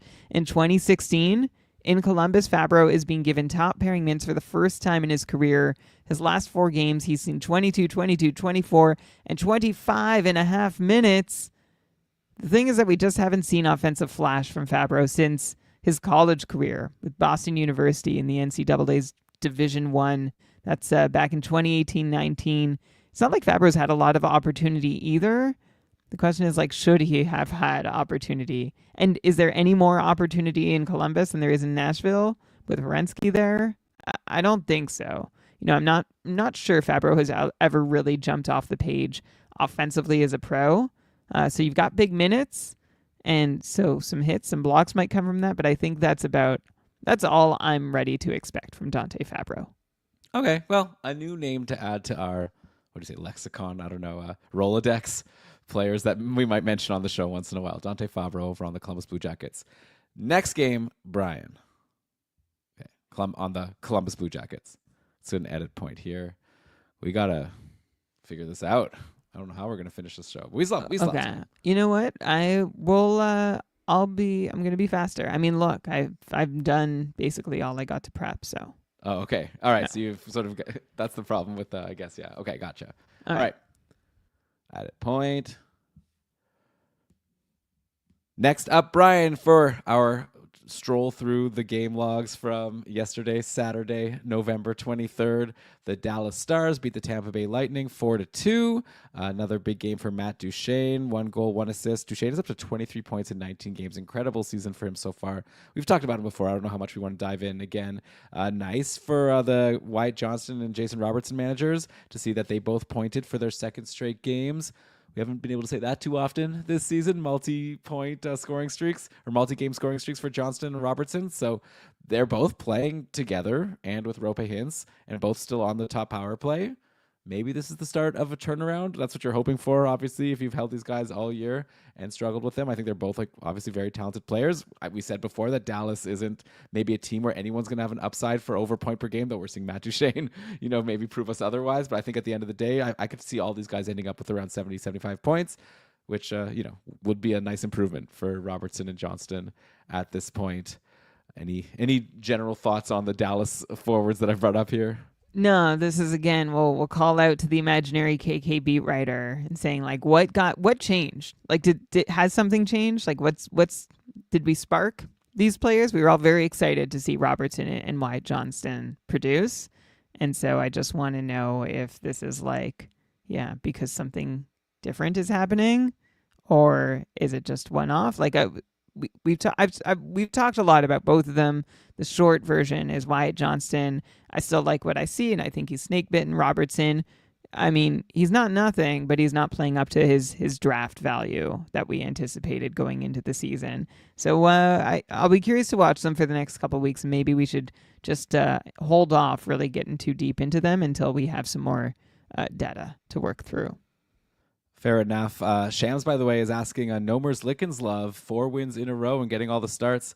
Yeah, I mean, it's hard to give too much love to a goalie who's led in 4 and 6 goals in his last couple of games, but you're right. Like, Merzlikins did get those wins for Columbus. So, yeah, the fact that they're playing him so often is potentially interesting. Are we adding Merzlikins to that list? The Riddick, Decord, Wolf? I think I still want those 3 over Merzlikins, right? Well, Merzlikins maybe just a fun stream at this point. Absolutely. Okay. But good for him. I mean, I'd be excited to see him on another team. Good for love him. to see a fresh start from Merzlikins. Okay. So, anyways, that's Dallas. On the Tampa side of this 4-2 loss, looks like they went, put Kucherov, Point, Gensel back together. They'd been shaking up the lines a little bit. Gotta say, Brian, Jake Gensel, pretty meh. Just like all the people I drafted. Like, not terrible, not what I hoped for. And, like, look, he has 18 points in 19 games overall, which is like, yeah, I guess I can't be, like, too disappointed, but it was a guy I picked in the second round. No points and no shots yesterday versus Dallas. Very frustrating. His shots are down. So Jake Gensel's like bugging me, especially because I see like Brandon Hagel and Anthony Cirelli. They're incredible. 2 goals from Cirelli in this game. He scored both of the goals. Each of them were assisted by Hagel. Cirelli's scored goals in 5 straight games, up to 21 points in 19 games on the season. This is a guy who's in my free agency forever. He's finally been taken. Hagel also 21 points in 19 games. It's just like seeing that like makes me even more just like feeling down about my Gensel draft pick, knowing that I could have gotten like Hagel later in the draft and Cirelli out of free agency, and I'd be doing so much better. That's such a funny take because like I have Gensel and I'm feeling underwhelmed too, but I was more I'm trying to figure out what order to talk in here. You know what? Let me talk about why I'm underwhelmed and then why I find your take funny. Because with Gensel, I mean, he was drafted in the Cupful on average just outside the top 20, 25th overall. And, like, you want yeah, he's been about a point per game, but you want marquee blockbuster performances. And we haven't seen those regularly enough from Jake Gensel. Last season, 3.5 shots per game. In Gensel's last 10 games, he's been under the 3.5 shots per game mark in 9 of them, including 2 0-shot games. This is not what we wanted when we drafted Jake Gensel. So, Elon, you're like, I shouldn't have drafted Jake Gensel because I could have gotten Hagel and Cirelli for okay. I mean, I'm a little tongue-in-cheek there. Okay, yeah. Well, but, like, it's funny, though. Like, it's a funny flip because for me, I'm looking at, okay, so if I didn't take Jake Gensel, who should I have taken? I'm going back to the Cupful ADP. By the way, just before Jake Gensel, Jason Robertson and Elias Pettersson, who've both had their struggles this year. I mean, this is around the part of the draft where things got dicey. Everybody up until now has more or less done what we want them to do, especially with Evan Bouchard and Rasmus Dahlin finally having flipped the switch. So right after Jake Gensel, Quinn Hughes went, and then Jack Eichel. And then, like, it's... I mean, those are 2 names you've just glossed over. I mean, those no, sorry. great picks. So, yeah, I would have rather had them. If I could redraft now, I think I'd probably take either one ahead of Jake Gensel, and that's even not just based on the last quarter, but what to anticipate for the next 3. And then, like, you know what? There's a surprising amount of hit or miss in the next 10 picks. And then beyond that, you know, the hit or miss grows. But, yeah, I would have liked a sure thing around 25th overall for Gensel. We're not getting it. And we were going to say, let's be patient and see if he starts shooting as he spends more time in Tampa. So far, the answer is he hasn't, which is kind of a bummer. Well, just like all these people have talked about, like, I'm going to wait. I'm not going to do anything. There's nothing really to do. So, I mean, but it's not like Tippett or Verhaeghe, though. Like Gensel, the points are still there. And he still points more often than not. Just not to the extent we want. I mean, I will say it was a critical night last night that was going to determine my matchup. And Jake Gensel, like, did absolutely nothing, right? Like, some players you could just depend on. And he just feels like a guy like, yeah, I hope he does well. Like, maybe he will, maybe he won't. Like, yeah, it's not like my opponent had Connor McDavid. There was no doubt that he was going to have a big game. So, not to compare, but, like, imagine if I had Sam Reinhart. Imagine if I had Jack Eichel. Yeah, it's just like that guy's going to get points, guaranteed, or take like a ton of shots if somehow they go pointless. So, That's how it goes this year. Maybe things will change. And but anyways, I don't want to be a downer here. Having a good time. Like I said, we still have a lot to get to. Did I already take an ad break? I already forget. I think I did. I feel like you did. I did. Okay, but so I let's keep can't be going. certain. So a lot to get to. So let's go to our next game here. Utah beat Pittsburgh 6-1. Oh, man, Pittsburgh sucks. Like, look, congrats to Crosby on his 600th goal. That's fun. That's the only thing happening out of Pittsburgh that's fun. Any reason, Brian, to expect Malkin or Rust like to be more than like 50-point pace guys for the rest of the season? Like, I'm just finding it harder and harder to believe that there's going to be much fantasy value in Pittsburgh outside of Crosby. Brian Rust, I feel I'm so frustrated by Brian Rust. I always like jump on him when it's not going well and forget him when it is. And so right now I have him and I'm hanging on for dear life, but I'm losing faith for sure. Brian Rust, he's taken 7 shots in his last 5 games, which is not good. He has just 8 points in 16 games. And I don't see a whole lot of reason for that to change. Like his shooting percentage is pretty healthy. His shot rates are down, which isn't great. His on ice shooting percentage is down to 6%, which, to be fair, was down a couple years back when Rust had his last really underwhelming season. But at this point, I don't know that Brian Rust, he's 32 years old, which is by no means over the hill. But I don't know if I want to hang on and wait. You know, there's some guys you hang on and you're like, okay, it'll even out. It's worth waiting for, like Verhaeghe or Tippett. I'm not sure if I would put Rust amongst those guys the way that I thought I would heading into the season. And Malkin, I think I can say roughly the same thing. You know, the thing that's still not going great for Pittsburgh is their power play. Like Rust has only 3 power play points this season, and 2 of them were goals he scored himself. If that power play starts doing better, then I could hope that maybe they'll both do better too. But again, they would have to. But, yeah. But I'm not holding my breath. Malkin, by the way, has 6 power play points this season. Crosby has 8 power play points. There you have it. I'm not terribly optimistic. It feels like Sidney Crosby at this point is the only consistently rosterable Penguin. That includes goaltending and defense as well. Yeah, by the way, you say Malkin has 6 power play points. 4 of them came in the first 5 games. So it's been a lot fewer and farther between than even that sounds like. So, okay. On the flip side, Utah, a lot of fun happening over there. Ganther and Keller both had 3-point games in the 6-1 win over Pittsburgh. Cooley and Schmaltz each had a couple of assists. Of course, Barrett Hayton is still pointless, so we're done. That'll be the last time I mention Barrett Hayton for a really long time until he does something. We're not surprised by him anymore, especially since Hayton's been bumped from the top power play. Logan Cooley is there. I'm seeing Cooley had a power play goal today in this game against Toronto. That brings Cooley to, what are we at, 16 points in 21 games. Cooley, that's a 62-point pace. That keeps climbing. That's a really good situation for Cooley to be in, playing with Genther at even strength. And then, yeah, he also had an assist on the Jack McBain goal. It's been McBain, Cooley, and Genther on a line, like the non-Clayton Keller line. So, you know, there was a lot of people who grabbed Cooley really late in their fantasy drafts, or even I remember a lot of fab was spent on Cooley on early cupful drops that people thought, oh, maybe that was a bit of a waste of fab. But right now it's looking like a real hit, especially, you know, if he holds top power play. And I don't see why he won't. I don't see a reason why Barrett Hayton. Keller is obviously the best one there, but I don't see why Hayton is going to be bumping Logan Cooley anytime soon. No, me neither. And I'll go back before those guys and mention, gosh, did we need Gunther and Clayton Keller to do something? They'd been so quiet for so long. Like I had Gunther in it's not a terribly shallow league, but I was like, what am I keeping this guy? Obviously, I think most of us benched Gunther who have him for that huge performance on Saturday, which is a bummer, but also hopefully it's a ray of light. By the way, Mikhail Sergachev also, he's great. He's doing good. 9 points in his last 12 games. Thing is, 5 of those have been goals, including his last 3 points. To find Sergachev's last assist, you've got to go back to November 7th. Well, can I correct you? Did he go in tonight? Yeah. Okay. All right. Good. Because I'm I'd like to see. I mean, look, Gunther, Keller, we just said, Schmaltz, no one's scoring in Utah. So now that they are, I hope the assists keep coming for Sergachev. Yeah, it was a Cooley power play goal assisted by Gunther and Sergachev. Coolly.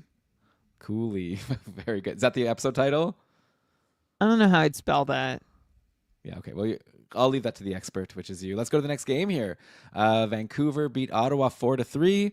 Obviously, the big news out of Vancouver this past week. JT Miller out for personal reasons, which has been obviously bad for him, bad for the Canucks, so they still were able to beat the Sens. And I say bad for him, like, I don't know what the situation is. Like, no one does, right? But I assume not great, but hopefully everything will be fine eventually. Kiefer Sherwood has been a big beneficiary. He has line one, power play one deployment. Sherwood scored a goal and had an assist yesterday. Jake DeBrusk also line one, power play one now. And when I say line one, by the way, I'm talking about playing with Elias Pettersson because now there's no JT Miller line and Brock Besser is still out. So it's been Pettersson, Sherwood, and DeBrusk. And then those three also on the power play with Garland. And they're all doing really well. So I feel like you definitely want any of these top line / top power play guys. I guess Garland a little less appealing just because he doesn't get the greatest even strength compatriots. But man, Kiefer Sherwood, if your league counts hits, like if you added Kiefer Sherwood late or drafted him late in like a Bangers Cats league because you knew that he'd be like a good hits cheat code, and now you're getting all of this production, power play points, like shots. Like this is like a league winning pick right here. Like holy cow, Kiefer Sherwood. Obviously, fantasy managers are not hoping that anything changes anytime soon. That's amazing deployment, and he's really shot his way up the lineup. Obviously, the Canucks are really impressed with what they got from this guy. Yeah, what a find for the Canucks and for anyone who got Sherwood on their waiver wire. The hits are going to come more sustainably than the goals for Sherwood. He's got 3 in 3 games on his last 9 shots. But hey, it's nice to see, especially since that's twice like that he's equaled. He had 3 goals in 16 games and now 3 goals in his last 3 games. I mean, the thing to mention, I think, is also how Vancouver's lineup looks a lot different. We didn't really have to worry a lot about deployment at 5-on-5. Like you mentioned, be a little worried about Connor Garland when Miller and Besser were in the lineup. And now that they're not, if you're not playing with Pettersson at 5-on-5, I don't love where you're at. Like before at Jake DeBrusk, I would be okay with him off the top power play. I was okay with him for too long because he's playing with Miller and Besser, but there's no Miller and Besser spot to play if you're not on the top power play unit. So really focus on that top power play in Vancouver, and then the rest is like an or maybe. Elias Pettersson, by the way, he's up to 15 points in 19 games, so slowly scratching his way up a 65-point pace thanks to I don't know what I just said, but 8 points in his last 7 games. So way to go, Elias Pettersson. Is he another Marner? Is he another one of these like does better when the other star player on the team is injured? Well, this predates, I true. think, Miller and Besser leaving the lineup. So, but still, we'll see if he'll be able to carry this extra load. Brian, did you end up dropping Jake DeBrusk in Cupful, or did you hold on? Obviously, I dropped Jake DeBrusk just in time for him to get better. Look, it was one good game, but yeah, it's good deployment now. Obviously, 5 shots, 2 goals, 1 assist for DeBrusk. Top line, top power play. But you know what I had to remind myself, though, when I saw that? And I'm like, oh, I can't believe I dropped him. It's like, Jake DeBrusk did this how many times in Boston? Like, how many times did he have, like, one great game? It's like, oh, this is it. This is the moment. And, hey, maybe this is the moment for Jake DeBrusk, but I'm not going to beat myself up too bad about it. Yeah, never. It's all just for fun also. Like, hopefully you're not going to beat yourself up no matter what about any fantasy hockey decision. Quinn Hughes, by the way, was ejected from the game for boarding Josh Norris. Looks like Josh Norris was fine. But if you're wondering why Philip Hronik got a bunch of power play time, that's why. On the Sens side, Linus Ullmark.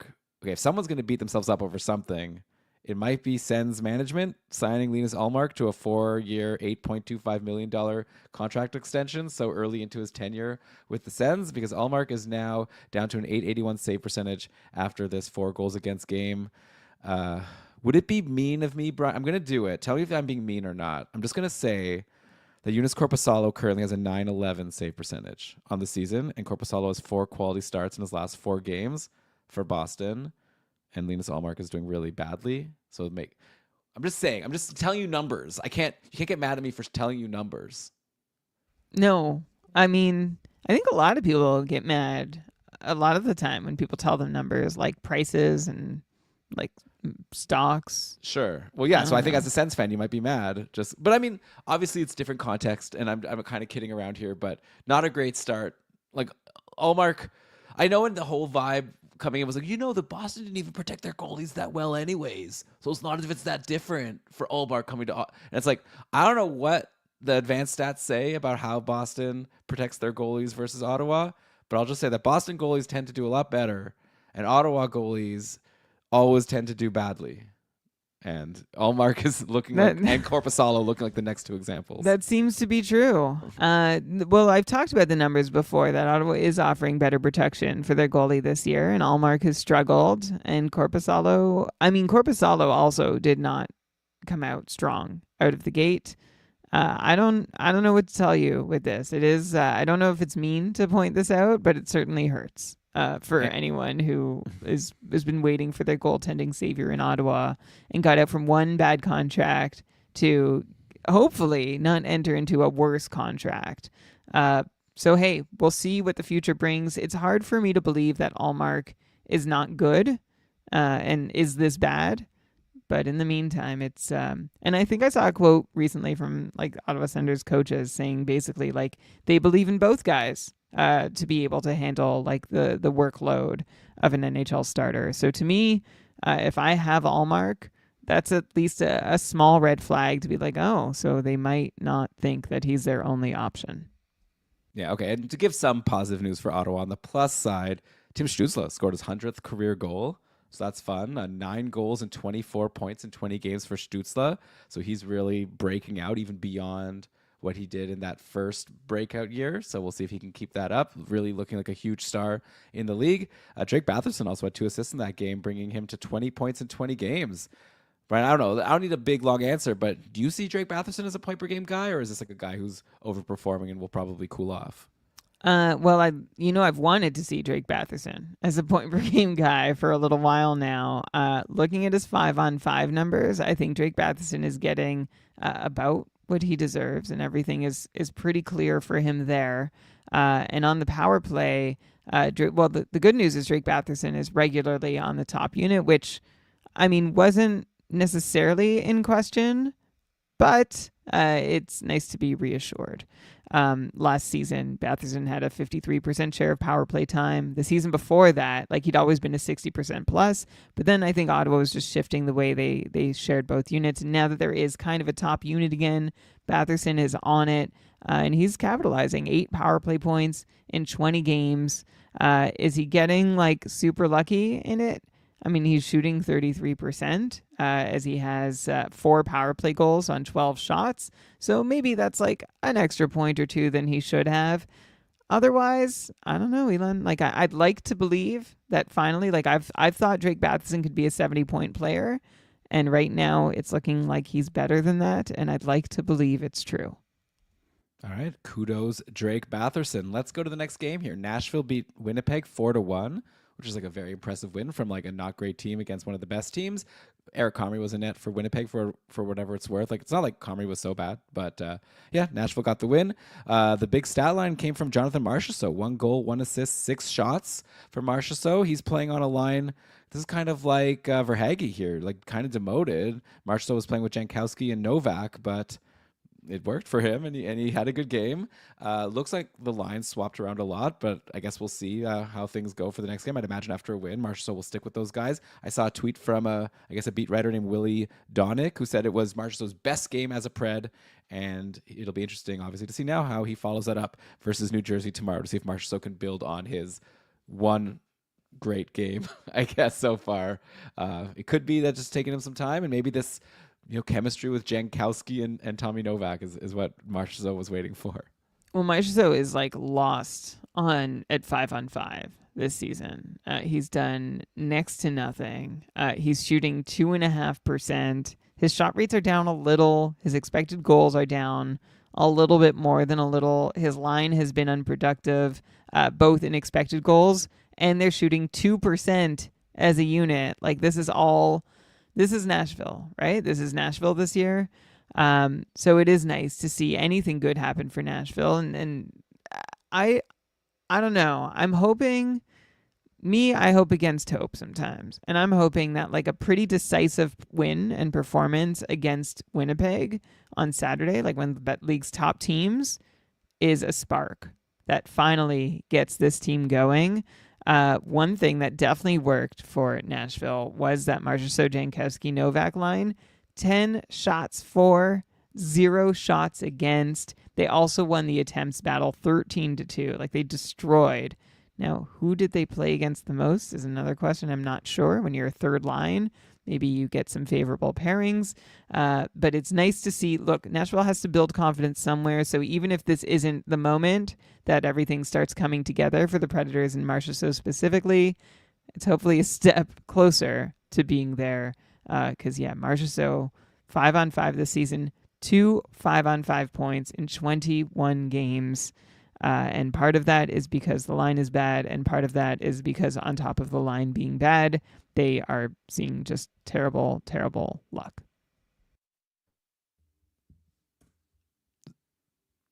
For sure. Okay, yeah. Yeah, I mean, I guess we couldn't have expected Marchessault to stay so bad all season long. I'm very excited now to see, if these lines stick and if this is the start of a bounce back, like I said. But that's cool that they won the shot share so much. But on the other hand, I feel like if I was a Marchessault fantasy manager, I'd still rather he's lining up with Stamkos next game. But clearly that's not going to happen. Okay, next up we have Vegas played Montreal.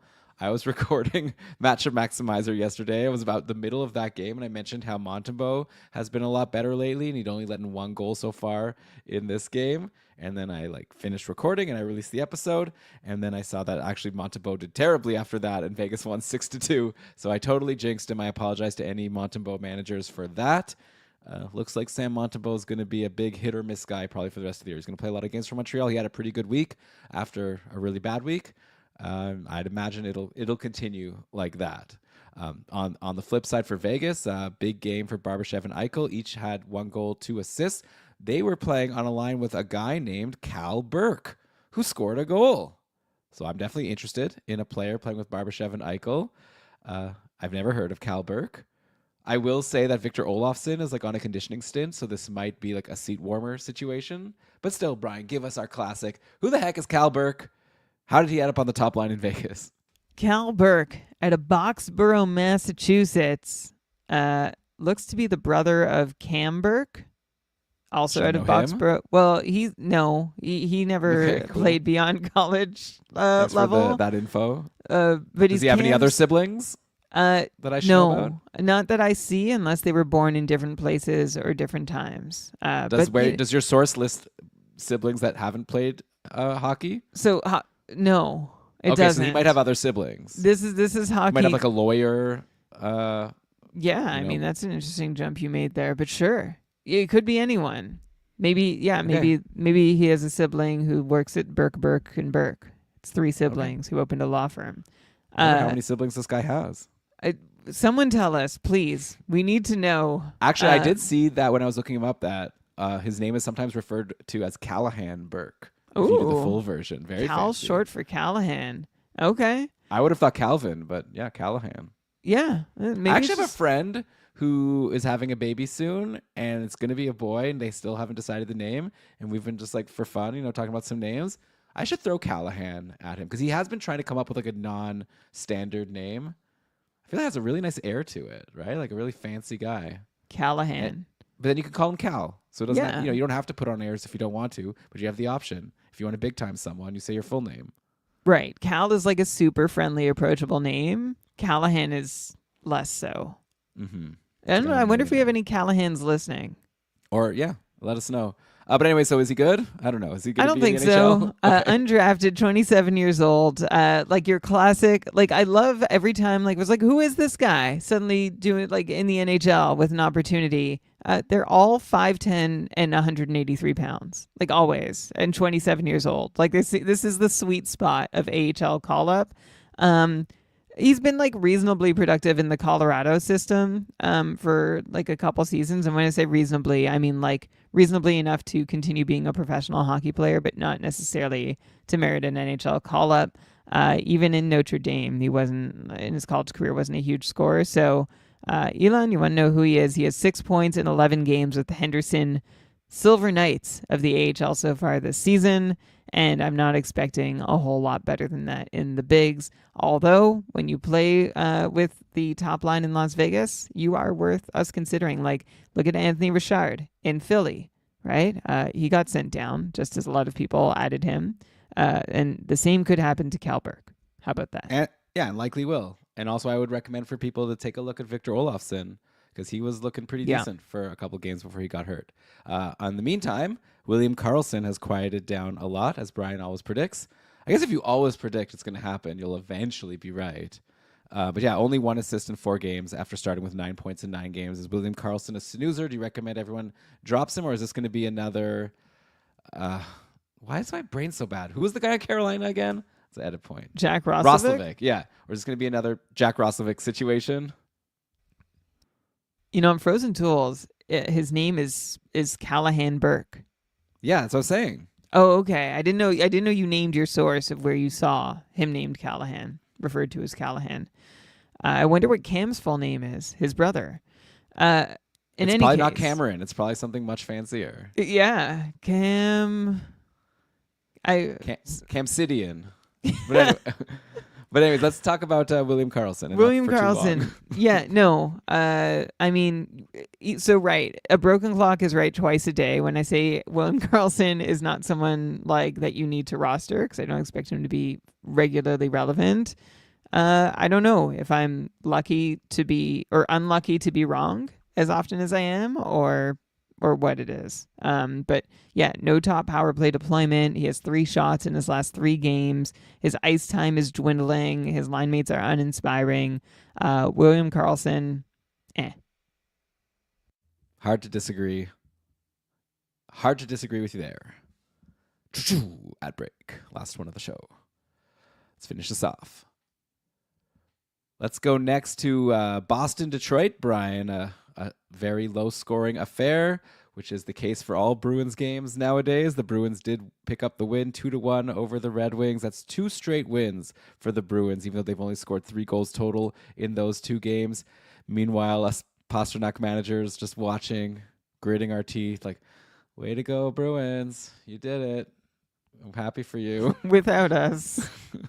I mean, he did have an assist. This is my whole lineup yesterday. And it looks like my matchup. Yeah, the Leafs game is over. So I lost by 10 points. And then yesterday I was like Gensel and Pasternak and like all my stars. Even like Barkov, just like all like an assist. Not Gensel even. But anyways, yay. Okay. I'm not going to bug you about Pasternak. What can you even say? He's supposed to be good. Maybe one day he'll be good. I don't know. Do you have anything to say about David Pasternak to make us Pasternak managers feel better? No. Okay. Sorry. Next, let's go to I'll try Detroit. and come up with something for next week. Okay. Maybe he'll have a hat trick. Is that too much to ask for, David Pasternak to get a hat trick? It shouldn't be. He is playing with Pavel Zacha. Woo. He's yeah. That's good. How about that? I guess. How'd I do? A guy I talked about on Matchup Maximizer yesterday as like I guess you can add Pavel Zacha. That was the excitement I had, and this is the excitement I continue to have. Okay, on the Detroit side. Oh, I was just sorry. I'm not doing what you wanted me to do. I'm actually, it's worse. I mean, Okay. I don't know if I'm making it worse. I'm ready. Pasternak has 2 goals in his last 13 games. Mm-hmm. Right? Oh, I know. Like, over the course over the course of a full season, that's like not very many goals. True. He's taken 50 shots. So he's taken like almost 4 shots a night. He's only shooting 4%, 0 power play goals. There's my reason to be optimistic for something better to come for David Pasternak. Yeah, I just want Boston to like just score a lot of goals. Pasternak to be in on all of them. I don't think that's how it's going to work there. Yeah, it's 1 year. It was going to happen eventually, right? But okay, we'll see. On the Detroit side, hey, obviously they lost 2-1. Not too much to talk about here, but Vladimir Tarasenko has been moved to the top line to play with Lucas Raymond and Dylan Larkin, 2 great guys to play with. Tarasenko had an assist. That's now 4 assists in his last 5 games. Last week I asked you about Tarasenko. He had 3 straight games with an assist, and I was like, "Is that anything?" And you were like, "Nah," and I agreed. Since then, 3 more games or 2 more games, a couple more assists. Are we anything? Like, I mean, now his deployment is different, right? Now, I mean, who knows if it'll last? They just lost. But I feel like a top-line Tarasenko with 4 points in his last 5 games is something. I'd love to see shots. Looks like that's just kind of that part of Tarasenko's career is over, where he's a big shooter. And now we're just hoping for like some assists, I guess. But it seems like he's getting I mean, he's being put on the top line, so that must mean he's in line to get some points. Yeah, it's now been like 7 years since Tarasenko was like a 3.5 to 4 shot per game player. So we can say goodbye to that. And now, unfortunately, like it's can he even take 2 shots a game? That's where we're at. Tarasenko, you mentioned he's on the top line, and that's a reason to come around and have another look after we kind of dismissed him on the last episode. It still doesn't look like he's getting like really meaningful power play deployment. So there's still like something not great happening there.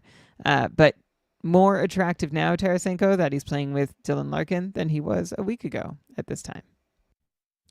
Next game, Brian, is the Devils versus the Capitals. The Devils won 3-2. This is the Capitals' sans Alex Ovechkin, who is going to be out 4 to 6 weeks. That's 2 losses in a row now for Washington without Ovechkin. So it'll be interesting to see like how critical he was to Washington's great success to start the season. Connor McMichael did score a goal in this game. That did, though, break a 3-game pointless streak. Dylan Strome has been pointless for 2 straight non-OV games in a row. Tom Wilson only 1 assist in his last 4 games. Looks like Washington rolled out some new lines in practice today to, I guess, try to get out of this funk. So it was Strome, Wilson, and Protas, and then McMichael with Dubois and Radish. Like, I'm curious to know, like, all these people, like basically every forward in Washington now, how much worse are they going to be for these next 4 to 6 weeks with Alex Ovechkin out of the lineup? So in my league where I have Brian Rust, I was looking at Protas. And I was like, okay, he's been really good in this format too. I really liked him. And I'm like, but Ovechkin's out. And I looked at Protas's scoring log, and not every goal, but almost every goal involved Ovechkin. And it wasn't that for just Protas. So I passed on Protas, and he hasn't done anything. And I'm not saying I was like 100% right, but so far I feel pretty right about it. Like I'm worried about Washington and scoring without Ovechkin. Their offense clearly revolved around him. Connor McMichael, we loved how much he was shooting before. He did take 6 shots on Thursday against Colorado. But outside of that, he hasn't been shooting the way that he had been in a while. Like he's averaging like barely 2 shots per game over his last 8 games, aside from that 6-shot game. So tell me if I'm cherry picking a little bit much there. But, even he's someone that we felt so many reasons to be optimistic about. Pierre-Luc Dubois has turned it on lately, though. He's doing okay. Of course, some of that was with Ovechkin in the lineup, but I feel like he was a little less dependent on Ovechkin to get his points. But yeah, you can expect a bit of a dip, I think, in a lot of Washington players, unless we see like McMichael or I don't know who we're really expecting to step up and score goals with Ovechkin out of the lineup. McMichael, Dubois, I think I named the guys. I think that's it. Well, I don't know if you talked about Dylan Strome, who's I think like he's the leading scorer on the team. And yeah, like I think he's the one who. But for goals, who's going to score goals? Sure. Yeah. So that's really bad for Dylan Strome then, right? Because he has 28 points in 20 games, but now pointless in the last 2. Sounds like you're expecting like that to really like dip huge, right? Like, yeah, he has 22 assists. I don't have the full numbers in front of me on how many. I know 16. He's been on the ice for 16 goals with Ovechkin at least. I'm pretty sure there was a stat 18 that like goals. Yeah. It was something like all of Ovechkin's goals were assisted by Strome except for 1. Like it was something crazy yeah. like that. So it's just there's not really another option. Like we don't look at this lineup and see, oh yeah, he's going to score goals. Man, I threw out a couple of my best guesses, but really a lot of people have been gathering assists here. I think that now like the strategy is like, do you just hold Strome and grit your teeth for 4 to 6 weeks because it's going to be great again when Ovi is back? Like I wonder, it'll be fun. Like like right now it's only been a couple games. I'm sure Strome managers aren't dropping yet, but I have a feeling if we get another week of pointless games or not too much happening, at some point you have to make a decision of whether you got to think long or short term here. Maybe if you're doing really well, wait a week and then throw an offer to a Strome manager thinking about the fantasy playoffs. I don't know. Okay, over on the New Jersey side, nice game for Jake Allen to get his 4th straight quality start. I think Jake Allen's starting to look like one of our top spot start goalies out there. Like Jonathan Quick has been there, even though obviously he didn't do so well yesterday against Edmonton. But yeah, when Jake Allen plays, which isn't too often, he generally does pretty well. New Jersey's a good team. Also, Jesper Bratt had an assist. Bratt is pacing for 100 points on the season. So he's really having, and we already knew Jesper Bratt was really great, but maybe he's even got another level to him. I'm curious to know if you think Bratt is for real. Also, Dougie Hamilton is really crushing it. He had a goal in 7 shots. What a steal in cupful drafts, right? He fell a bit because people didn't know if he was going to be on the top power play, but Dougie Hamilton, wow, like I wish I had him, that's for sure. But yeah, okay, and then I guess I'll throw one more New Jersey guy at you. Then you can choose who you want to talk about. Timo Meier. I apologize to the Meier drafters. It's not going well. Pointless in 4 straight games now. No sniff of the top power play. He did have 7 shots last game. None went in. I'm sure he'll score sometimes, but it's not looking like we're going to be getting any value from those high Timo Meier picks. We're pretty tired of waiting on Timo Meier is where I'm at. And like, sure enough, Stefan Nason has entrenched himself on that top unit in New Jersey. I probably will, like, I mentioned this only because like I kind of cheekily said it at the start of the season, but I'm still also a little stunned that it's actually the case. And can you believe they put him with Timo Meier at even strength? Awkward. But Meier, we are tired of just waiting for good things to happen. He is undershooting his usual shooting percentage, so there's reason to believe that he should do a little bit better. But where I'd love to think he could do better is on the power play, where he's not, and I can't emphasize that point often enough. Dougie Hamilton, meanwhile, on the top power play, crushing it. 8 power play points through 23 games. Like you said, Elon, great value at the draft table for anyone who wanted to take that sort of, I'd say, moderate risk on Dougie Hamilton. He's up to 17 points. You might have already said this in 23 games. And then we've got Jesper Bratt, who has 13 power play points in 23 games, helping him to a 100-point pace. The power play is not going to keep clicking quite that well, but good on Jesper Bratt for getting in while the going is good. At 5-on-5, his production looks like pretty reasonably sustainable, though. So, I mean, if we're just going to regress a little bit of what we're seeing from Bratt on the power play, last year he had an 83-point pace. I could see him, I think 90 points is in play this season for Jesper Bratt. I might take the under on it, but I think it's at least in play. Yeah, I feel like I've never fully bought in on Jesper Bratt being a superstar guy. I've always kind of had this thought of he's good and and especially if he plays with Hughes or Heischer. But no, Bratt is a star. It's pretty exciting for people who have him in their league, because I feel like you've always been able to get him at a little bit of a discount just for whatever reason. I guess that's probably not going to be the case anymore, especially if he continues to put up 100 points. Let's go now to the Islanders and the Blues. We got 3 games left, Brian. The Islanders beat the Blues 3-1. St. Louis has fired their coach. I guess this was part of that. 100th win for Sorokin. So congrats to Ilya Sorokin. 2 goals from the Palmieri, Nelson, Tsiplikov line. So at this point, Palmieri and Nelson are probably rostered in most leagues. Tsiplikov might still be out there, so he's looking pretty good. The guy who came in from the KHL. There were also 2 even power plays for the Islanders. They're kind of doing similar to Calgary here, which is always frustrating for fantasy. It's been like this for a little while, but I'll just let you know. So it was the Palmieri, Nelson, Holmstrom, Tsiplikov, and Chalowski on one power play, and then Peugeot, Lee, Horvat, Wallstrom, and Dobson on the other. It was actually this Chalowski power play that scored a power play goal in this game, which means that Noah Dobson, his cold season continues. Dobson is pointless in 3 games.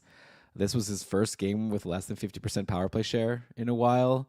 We'll see if the Islanders continue to sort of go really even power plays, which is not great for a guy like Dobson, who we expected to be a high volume guy for power play time. I don't know. What's our panic level? I feel like we talked about it before. We were mild panic. I'd be starting to get to higher and higher panic here with Noah Dobson. I'm more panicky on Noah Dobson than when we last talked about him. When we last talked about him, I think I was ready to buy low, and I'm not sure I am ready to do that anymore. One reason is that the shots have really dried up over his last 8 games. I was trying to say over his first several games of the first month of the season, Dobson was shooting basically as normal, But over the last 8 games, Dobson has like 2 shots per game, which is not what we want to see from him. We want to see more shots. I think part of that is because of maybe the lesser power play deployment, which is also a big reason for concern. Dobson's last few seasons, 65 to 70% share of power play time to collect power play points. As you mentioned, Elon, first time under 50% against St. Louis on Saturday. But even prior to that, he'd been under 60%, a whole bunch more than he had been over a 60% share of power play time. So this Isles split power play thing is just really messing us all up. And yeah, I think, Dougie Hamilton was probably taken after Noah Dobson in most drafts. And I would much rather have Dougie Hamilton today than Noah Dobson. Like, I think Noah No Dobson question. was a sensible pick where he was. I'm looking 36th overall at the time. And this is just one of those moments where we realize, dang, values shift. Hamilton was on average taken a full cupful round later at 50th overall. Yeah, and obviously things could change. Like Patrick Waugh can go load up the top power play again at some point. Barzal will be back. You'd imagine that will help. But for now, yeah, things not looking great for a lot of Islanders. Though looking really nice, like I said, for those secondary guys, like a Kyle Palmieri, who is like having like what is Palmieri at? I don't think I actually brought that number up here, but it feels like he's having like a vintage Kyle Palmieri season. Who's like late in his career, and I would have thought that like this is going to be like one of his last seasons. His contract's up after this year, but yeah, we're looking at 18 points in 21 games now for Palmieri. That's a 70-point pace. He's never had more than what's his best season? 57, it looks like. So he's he's been definitely on high pace to break 50s, near 60s, and that was New Jersey, right? Yeah, Palmieri's doing well. I think most of this is fueled by a high shooting percentage. He's shooting 17% in all situations versus the 13-ish% that Palmieri's been shooting the last couple seasons. But he is one. I was gonna say, like, I don't know if Palmieri should be benefiting more from this split power play situation than he is. Like, for the amount of power play time he's had, he has just 2 power play points in 21 games, which is like decidedly power play 2 production, even though I think he's like power play 1B. So does that offset a bit of the shooting percentage regression? Maybe. But I'd still expect him to land, I'll say, closer to 60 than 70 for sure. And I'm curious to see how much of the rest of this he can keep up. Yeah, that's fair. Like, it's reasonable to expect that Palmieri won't like having a career year when he's almost 34 years old, but stranger things have happened. Brian, what's your prediction here? Palmieri's going to be a free agent after the season. He's making $5 million a year this year. Salary cap is predicted to be going up a lot going next year from rumors I've seen. Do you think Palmieri's going to make more or less next year than he is this year at $5 million? I could see him making the same on a 1-year contract if he keeps this up. All right, lock that in, Trev. Put that down in the accountability channel on our Discord. All right, over on the Blues side of this game, obviously St. Louis isn't very good. They only scored 1 goal. But the good news is Robert Thomas is back. He has assists in 3 straight games since returning. Like, I think this has got to be good, right? Like, they're played against Sorokin. He's a good goalie. I think overall St. Louis is going to score some more goals. Good news for, obviously, Rob Thomas if you have him, and then also Buchnevich, Kyrou, who play with him at even strength, Jake Neighbors with Rob Thomas on the power play. You mentioned Justin Falk. I'd imagine things might get a little bit better for our St. Louis Blues fantasy assets with a Rob Thomas back in the picture. He's a passer, right? So you want to. That's great for anyone you have that you're hoping to score goals. You have a really good passer now back in the lineup. Yeah, and there are a couple goal scorers to pass to, right? Like Dylan Strome is a great passer. We just talked about him and are a little concerned. But Robert Thomas has some guys to pass to.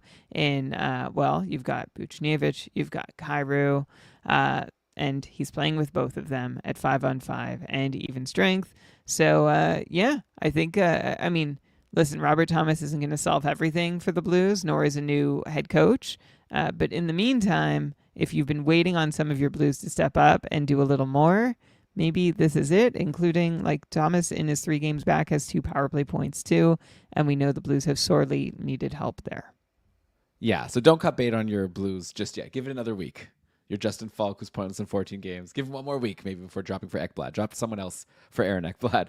Okay, 2 games left, Brian. Let's go to Buffalo beating San Jose 4-2. Tage Thompson's still out Thought it wasn't going to be that long, but okay, whatever. UPL was out for a while. He's back and he's got 2 straight wins, so he's doing really great. Though it was James Reimer who played in this game against San Jose yesterday, and he won. So good for him. Devin Levi back to the minors. Who knows when we'll see him again? Hopefully he'll figure things out there and come back better than ever. If you're a Sabres fan, Rasmus Dahlin had a big game, 1 goal, 1 assist. Dahlin now up to 12 points in his last 9 games, so huge turnaround after a bit of a slow start. Alex Tuck scored a goal, bringing him to a point per game. Let me ask you the same question for Alex Tuck as I asked you about Drake Batherson. Like, is Alex Tuck a point per game guy? I've always thought of him as good. I never really thought of Alex Tuck as a point per game guy, but he's looking like it this year. Sorry. You like Alex Tuck. Should be easy. You're like, yeah, he's great. Yeah, I just wanted to have like a little something. Okay. Elon, you've never been sure Alex Tuck is a point per game guy, even though he's done it before. 2022, 2023, 79 points, 74 games, 20 power play points. This was his breakout season, right? He had better deployment, 60 points the season before in Buffalo, or 60-point pace his first season after moving on from Vegas. I mean, it's been a bit of up and down for Alex Tuck over the last 4 seasons. One really impressive thing about Tuck is that he is averaging a point per game with just 3 power play points in 21 games. He's been helped by 3 shorthanded goals in 21 games to help make up for the gap in power play points. He does only have a 45% share of the team's power play time, which just shows how the Sabres have been mixing up their power play units a fair amount, and that's been to his disadvantage. But also, like Tuck, at 5-on-5, he's shooting 6%. Last 2 seasons, he's shot 13%. So honestly, between power play points and a little bit of shooting percentage regression, I think Alex Tuck, like I feel very comfortable with Alex Tuck at point per game, to answer your question. More comfortable with him than Drake Batherson. Oh, how about that? Okay, yeah. I think I'm with you there. Alex Tuck looking really, really good. And this is also playing with Ryan McLeod as a center and not Tage Thompson, so you think things could only get better. No shade to Ryan McLeod, who was doing a little bit well, like pointless now in 3 games. I guess at the end of the day, he is Ryan McLeod after all. JJ Paterka, pointless in 3 games.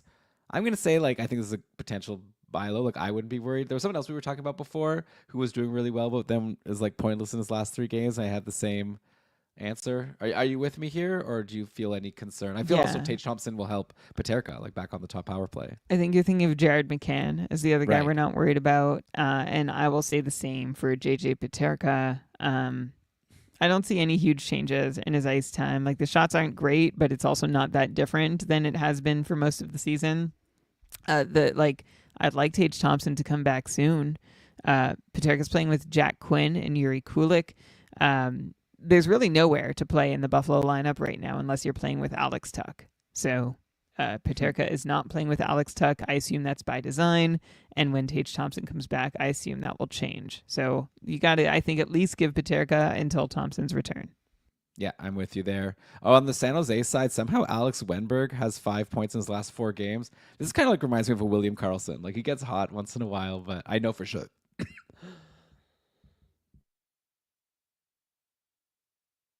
He gets hot once in a while, but I know for sure.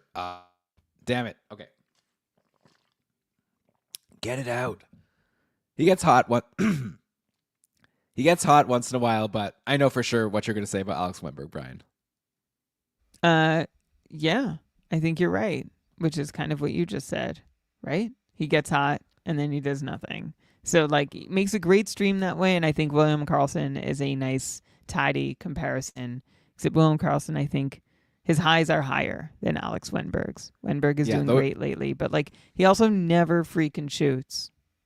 Yeah. I mean, yeah. The good thing about Wenberg right now, he's on the top power play. He's playing with Granlund, Toffoli, Celebrini, and Liljegren. So it's a great spot for however long it lasts. Wenberg's also playing at even strength with Toffoli and Luke Kunin. So, maybe you could do worse with the stream, but yeah, definitely don't expect this to be a long-term thing. Kudos to Yaroslav Askarov for his first game as a San Jose Shark. He did take the overtime loss versus St. Louis, but, 29 saves on 31 shots against. Not too shabby. Probably Askarov's going to have a lot of losses early in his tenure with the Sharks once he becomes a full-timer, but nice to see he could put up a good game. It looks like he's going to go back to the minors now. Vanacek is back from his injury, so I'll be curious to see next time we see Askarov get back into the net for San Jose. And then, Brian, let's finish this off with the late game from yesterday. The Oilers beat the Rangers 6-2.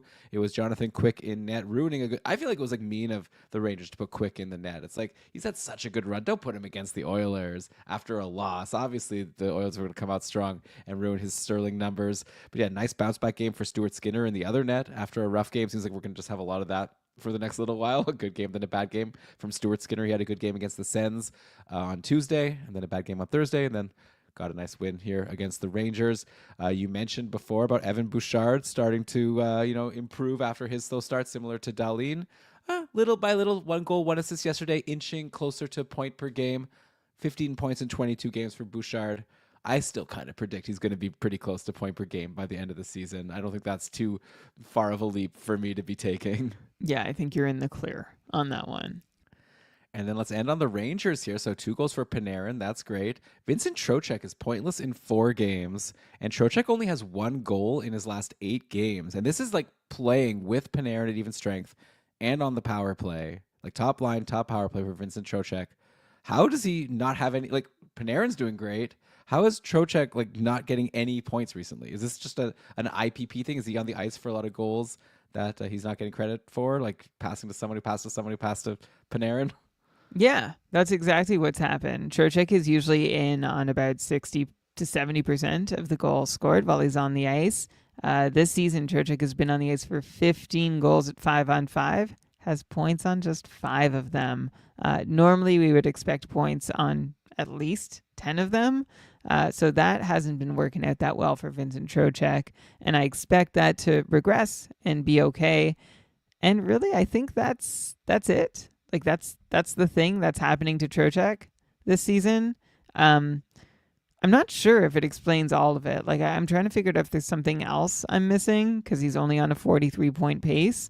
But I guess if you regress and give him those pieces, he's obviously closer to where we would expect Trocheck to be, but still not all the way there. So I'm not sure where the missing... it's about 10 points missing, and maybe not even that. I think, I'm comparing him to last season when he had a 77-point pace versus the season before when he had a 63-point pace.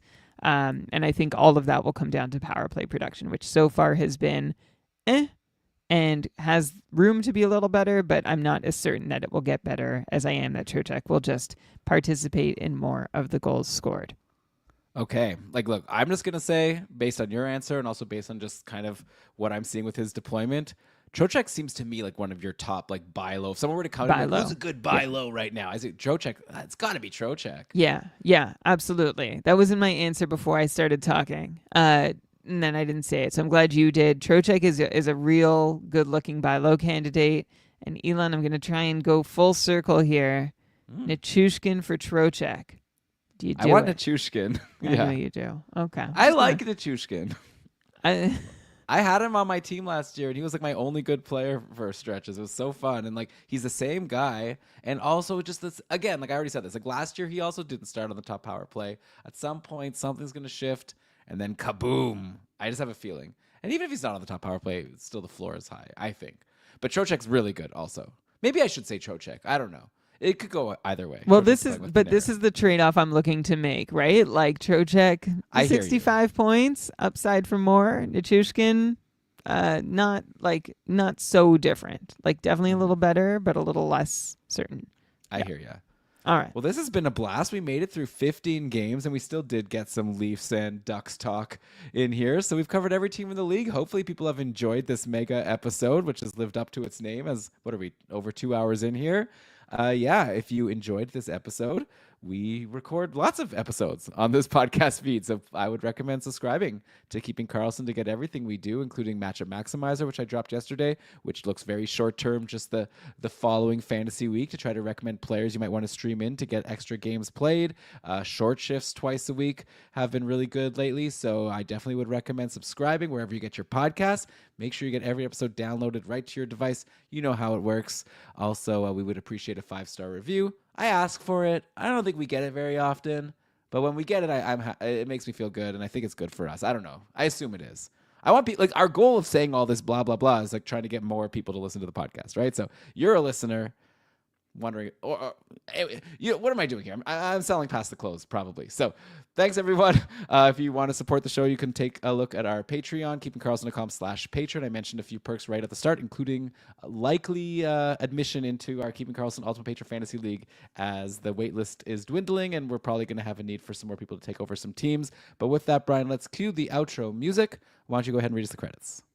All right. This episode of the Keeping Karlsson Fantasy Hockey Podcast was presented by Dobber Hockey and powered by our patrons, including our super supporters, Nicholas, Richard, Paul, Brian, Top Cheese, Roman, Michael, Patrick, Aaron, Philip, Caton, Sammy, Andrea, Zach, Ryan, Steven, Tom, Connie, Ryan, David, Ricard, and Patty, who have all, well, they've enjoyed this episode ad-free or have had the right to enjoy this episode ad-free. And knowing that they are a big reason of why this episode exists, thank you all. Thank you to our Cupful coordinator team of Kevin Bear and John Bruno.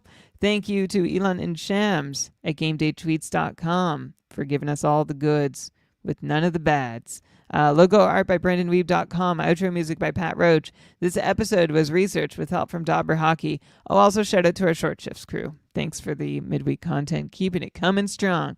This episode was researched with help from Dobber Hockey, Frozen Tools, Dobber Prospects, Natural Stat Trick, Evolving Hockey, Puckpedia, The Athletic, HockeyGoldies.org, Hockey Reference, Hockey Viz, Hockey Database, Elite Prospects, and I'm checking out this new site. Someone shared it on a Discord server, the Stanley Cap. Shout them out as another cap-friendly kind of, not clone, and descendant Okay. spin-off, something like that. And Yahoo. All right. Good luck. Good luck to them. And good luck to all of you in your fantasy weeks next week. Another tough week for streaming, but another fun week because a lot of teams are going to be playing a lot of games. So should be a fun one. See you all next Sunday when Brian and I will record our next mega show. We'll have a lot of new data to talk about. And Brian, any advice for me going into this week, trying to make up for a loss, but still over 500? What can I do to make the most of this upcoming week? Well, there's so many things you can do. I'm actually like a little sorry. I'm reading Taylor's comment in the chat. Mm-hmm. Taylor says that they saw the band Spoon eating at the restaurant they manage in Thunder Bay. Okay. And said they discovered their music from the Keeping Karlsson. Like, none of this computes to me. It makes sense. But Brian, why couldn't you say this after we were done the show? Okay, okay, all right. Okay, sure. My whole thing, my part again was also stupid. Okay. Great. Okay. Okay, you want to Great. do Let me your just part do my thing again. Okay. Spoon in Thunder Bay. And Why you told can't them, Spoon go to Thunder Bay? what would Spoon say? If They'd be like, "What's Keeping Karlsson?" like Taylor, what was their reaction? Okay, I heard about you guys from a fantasy. Okay. I love that. Close. Great job as always, Brian. Looking forward to doing this all again next week for another mega show. We'll have a lot of games to talk about. By then, it's going to be a jam-packed week. Any advice while I wait in anticipation for our next chat? Yeah, just do all you can to be a good person and like make it so that fantasy hockey is something that can be for everyone. It's interesting also to me how like you have a catchphrase, you have a thing you say, but sometimes you just like use different wording. I don't know. It's just people do that? I feel like usually when you have a catchphrase, you do. It's not like game time when I'm. I feel like what you time throw is to it? me a little differently, or I want it to sound sincere. I don't know what it is. Make sure fantasy hockey is a thing that can be most of the time. You know what? I got lost. I'm still stuck on Spoon. I was Googling Spoon Thunder Bay. All right, great job. And thanks for promoting us to Spoon, Taylor. Maybe we can get them to shout us out at their next concert. Oh, that would be amazing. Get them to fly us out to their next concert. Oh. I guess like sometimes bands have like a comedian or something, in between, to kind of like warm up the crowd. Like maybe we can come and record a live podcast like before a Spoon concert. Do you think that would help them sell some tickets? Taylor, did they say they were Spoon or Spoons? Okay, well, I'm assuming it's not some other band named Spoons. I really got to go. A friend of mine recommended that I try peanut butter in my cereal, and I'm interested to see how that goes. What? It's actually the same friend who I think I'm going to recommend that he name his kid Callahan. So, all right. See you, everyone. Bye. Okay. Bye, everybody. Spoons with an S.